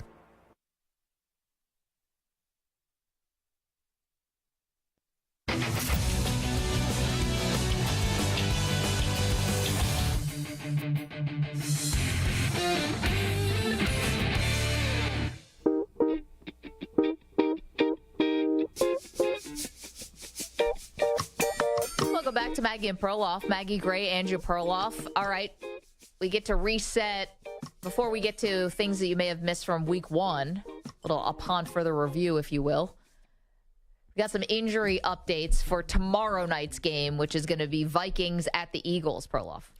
Okay, I really don't want to talk about this because it's bothering me, but the Eagles are dealing. Kenneth Gainwell, who was their big star running back in week one, will not be there, and James Bradbury is out as well, and a safety. So the Bradbury thing is the big one, right? You may remember him from such moments in the Super Bowl as defensive pass interference. Let me ask you a question. Yes. What is your strategy, Maggie Gray, defensive coordinator? Yeah, but stopping the Vikings? I have no idea. You put obviously Darius Slay. No, I don't care about stopping the Vikings. You cannot have Justin Jefferson score 3 touchdowns on you after the Eagles pass on Justin Jefferson. So I am just like, if I'm playing the Vikings, it's easy. Just triple. You played them last year, your Bills. Triple team Justin Jefferson. Doesn't matter. That's why they need Brad. Yes, it has to matter. You just like they have Jordan Addison now on the other side. Jordan Addison's a rookie. He could not really do this. And also, it's Kirk Cousins at night, which has me. Kirk Cousins at night is the one thing I'm like, I'd really bet the Vikings here, but I can't because Kirk Cousins is at night. It feels like a preseason game. Am I crazy? Or is this like, this does not feel like we're ready to play this game in any way? The Eagles like sleptwalk through game one. It's Reed Blankenship who's out the safety. So, yeah, I'm not worried, though. Okay. Should I be? Wait, well, I mean, Eagles' offense looked a little sloppy against the Patriots. They weren't even trying. They mailed that one. Yes, I love that. They don't even try. Let's get to our shot of the day. He shoots! The shot of the day is brought to you by Casamigos Tequila. Casamigos Tequila is brought to you by those who drink it. Today's shot of the day comes from one of our guests, Michael Lombardi, who joined us earlier, who's talking about the mental side of Zach Wilson now taking over for Aaron Rodgers. Zach can throw it. He's got a great arm. But I worry about him handling the pressure. I worry about, is it too big for him? My sense of it is when he walked on that field, just looking at him, I didn't get the sense that he thought he was ever going to play. Now, he's had a week to prepare, but so is Dan Quinn down in Dallas. So when you take over like that, right, you kind of catch the defense by surprise a little bit because they don't know quite what you're going to do. Dan Quinn now knows what they'll do with him, and Zach's going to have to prove he can play well. The mental side of this and the Zach Wilson handling the pressure side, great call by Lombardi. I mean, we've been talking about like the physical attributes and like can Zach Wilson like play the position well enough to keep the Jets afloat? But there is this other side of it of him now dealing with the pressure, right? Wait, isn't that the thing with Zach Wilson? No pressure now? No, that he's mentally not ready to be a quarterback. Isn't that? Yeah. Everyone's always known he had arm strength. I thought his problem was always between his ears. Wasn't that the whole story of last year? Well, definitely. But I feel like we haven't talked about that specifically, or haven't talked about it much, that specific angle since the Rodgers injury. Because what I've heard is, Rodgers was mentoring him and Rodgers was bringing him along. Like, I don't know. Feels like it's only been a couple weeks. You know what I wonder? One thing that everyone is focusing on is the running backwards thing. Yeah, a little bit that, and also just like missing wide open guys. Peyton Manning made it into a national headline that Zach Wilson runs 40 yards backwards. Can't they coach that out of him like immediately? Just say, don't do that. Just throw the ball into the ground. I mean, if they could coach it out of these guys, wouldn't everyone get coached out of their bad habits? But that particular one seems so obvious. If you feel the urge to run around back there, just stop and throw the ball out of bounds. Did you ever play Madden, Perloff? Yeah. Right? As soon as you hike the ball, what do? You run back, you run around a little bit. Have you ever been able to just like hike the ball and just like stand and watch the pocket crumble around you and throw the No. That veterans can. But now just imagine, we're sitting on the comfort of our couch playing. Sandra, we can't hear you for some reason. I can testing 1, 2, 3. Oh, never mind. Sorry, it was my headphones. No, like we're sitting on the comfort of our couch. Imagine there's a 300-pound lineman coming after you. Like it's scary. You get the ball. You got guys running at you. Your natural inclination. You can't just like coach it out. It's an instinct. You either have it or you don't. You have to stand in there. Well, or you have like a timing type offense like that Brady and Joe Burrow and these guys have, where it's just like hike the ball. It's like 1, 2, go. And just the ball's out as quickly as possible. In order to do that, you have to be really smart with pre-snap reads, and you have to be able to like know where you're going to go with the ball before it happens. And nothing against Zach Wilson. Well, plenty of things everything against my former team. Yeah. But I don't think that he has that capability to just like quick throw. Hey, how about this one? You guys tell me if I'm crazy here, if Perloff is crazy. So the video came out of Tom Brady shooting hoops. Yeah. And Perloff's like shocked that Tom Brady has like this kind of milky jumper and like could be good. And some vertical on his jumper. He gets off like a foot on it. It's amazing. How is that shocking to you? Have you ever seen him run a football? Exactly. Have you ever seen him run a football on an NFL field like when he has to scramble?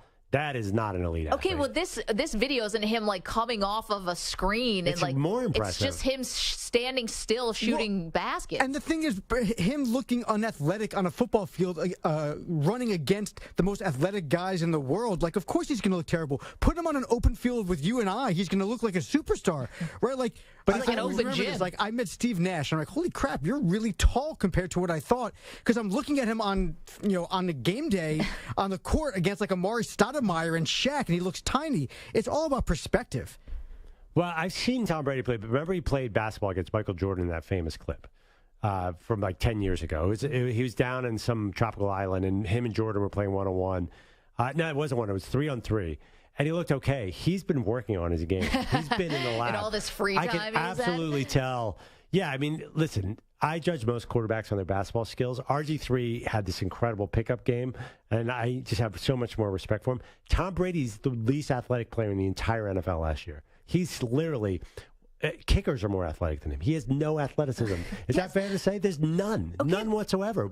And defining athleticism by speed, jumping ability, all those things. He doesn't have any of that. Okay, but that doesn't mean he can't have a good jumper. But he actually jumps on his jumper. That surprised me. Okay, well, I wouldn't think he's a set shot guy. You talk to any former sharpshooter or just shooter in the NBA, they always say the shot's the last thing to go. The knees go, the back goes, all that stuff. But, like, you always have the shot. Brady can have the shot forever. Yeah, but the fact that he jumps on his jump shot, that was surprising. Man, I was not surprised at all. It's like Brady's also kind of close to a scratch golfer, right? Like he's just but that's when golf. When you're a professional athlete, you're just sort of good at everything. Yeah, but it's different. To be able to shoot a jumper is a big deal. I don't know. I was surprised how good he would look. I mean, honestly, I'll take him down. Look at me wrong. Yeah, sure. I will whoop Tom Brady in basketball. Wow, big words there. Thank you, Mike Samter. Thank you, Stu Kovacs. Wow, look at this guest list. Canelo Alvarez, Michael Lombardi, Jordan Schultz, who joined us, to the Weedos and the Purple Drinkers. You guys are awesome. Thank you so much for being a part of the show. We will see you tomorrow. Football tomorrow, guys. Bye.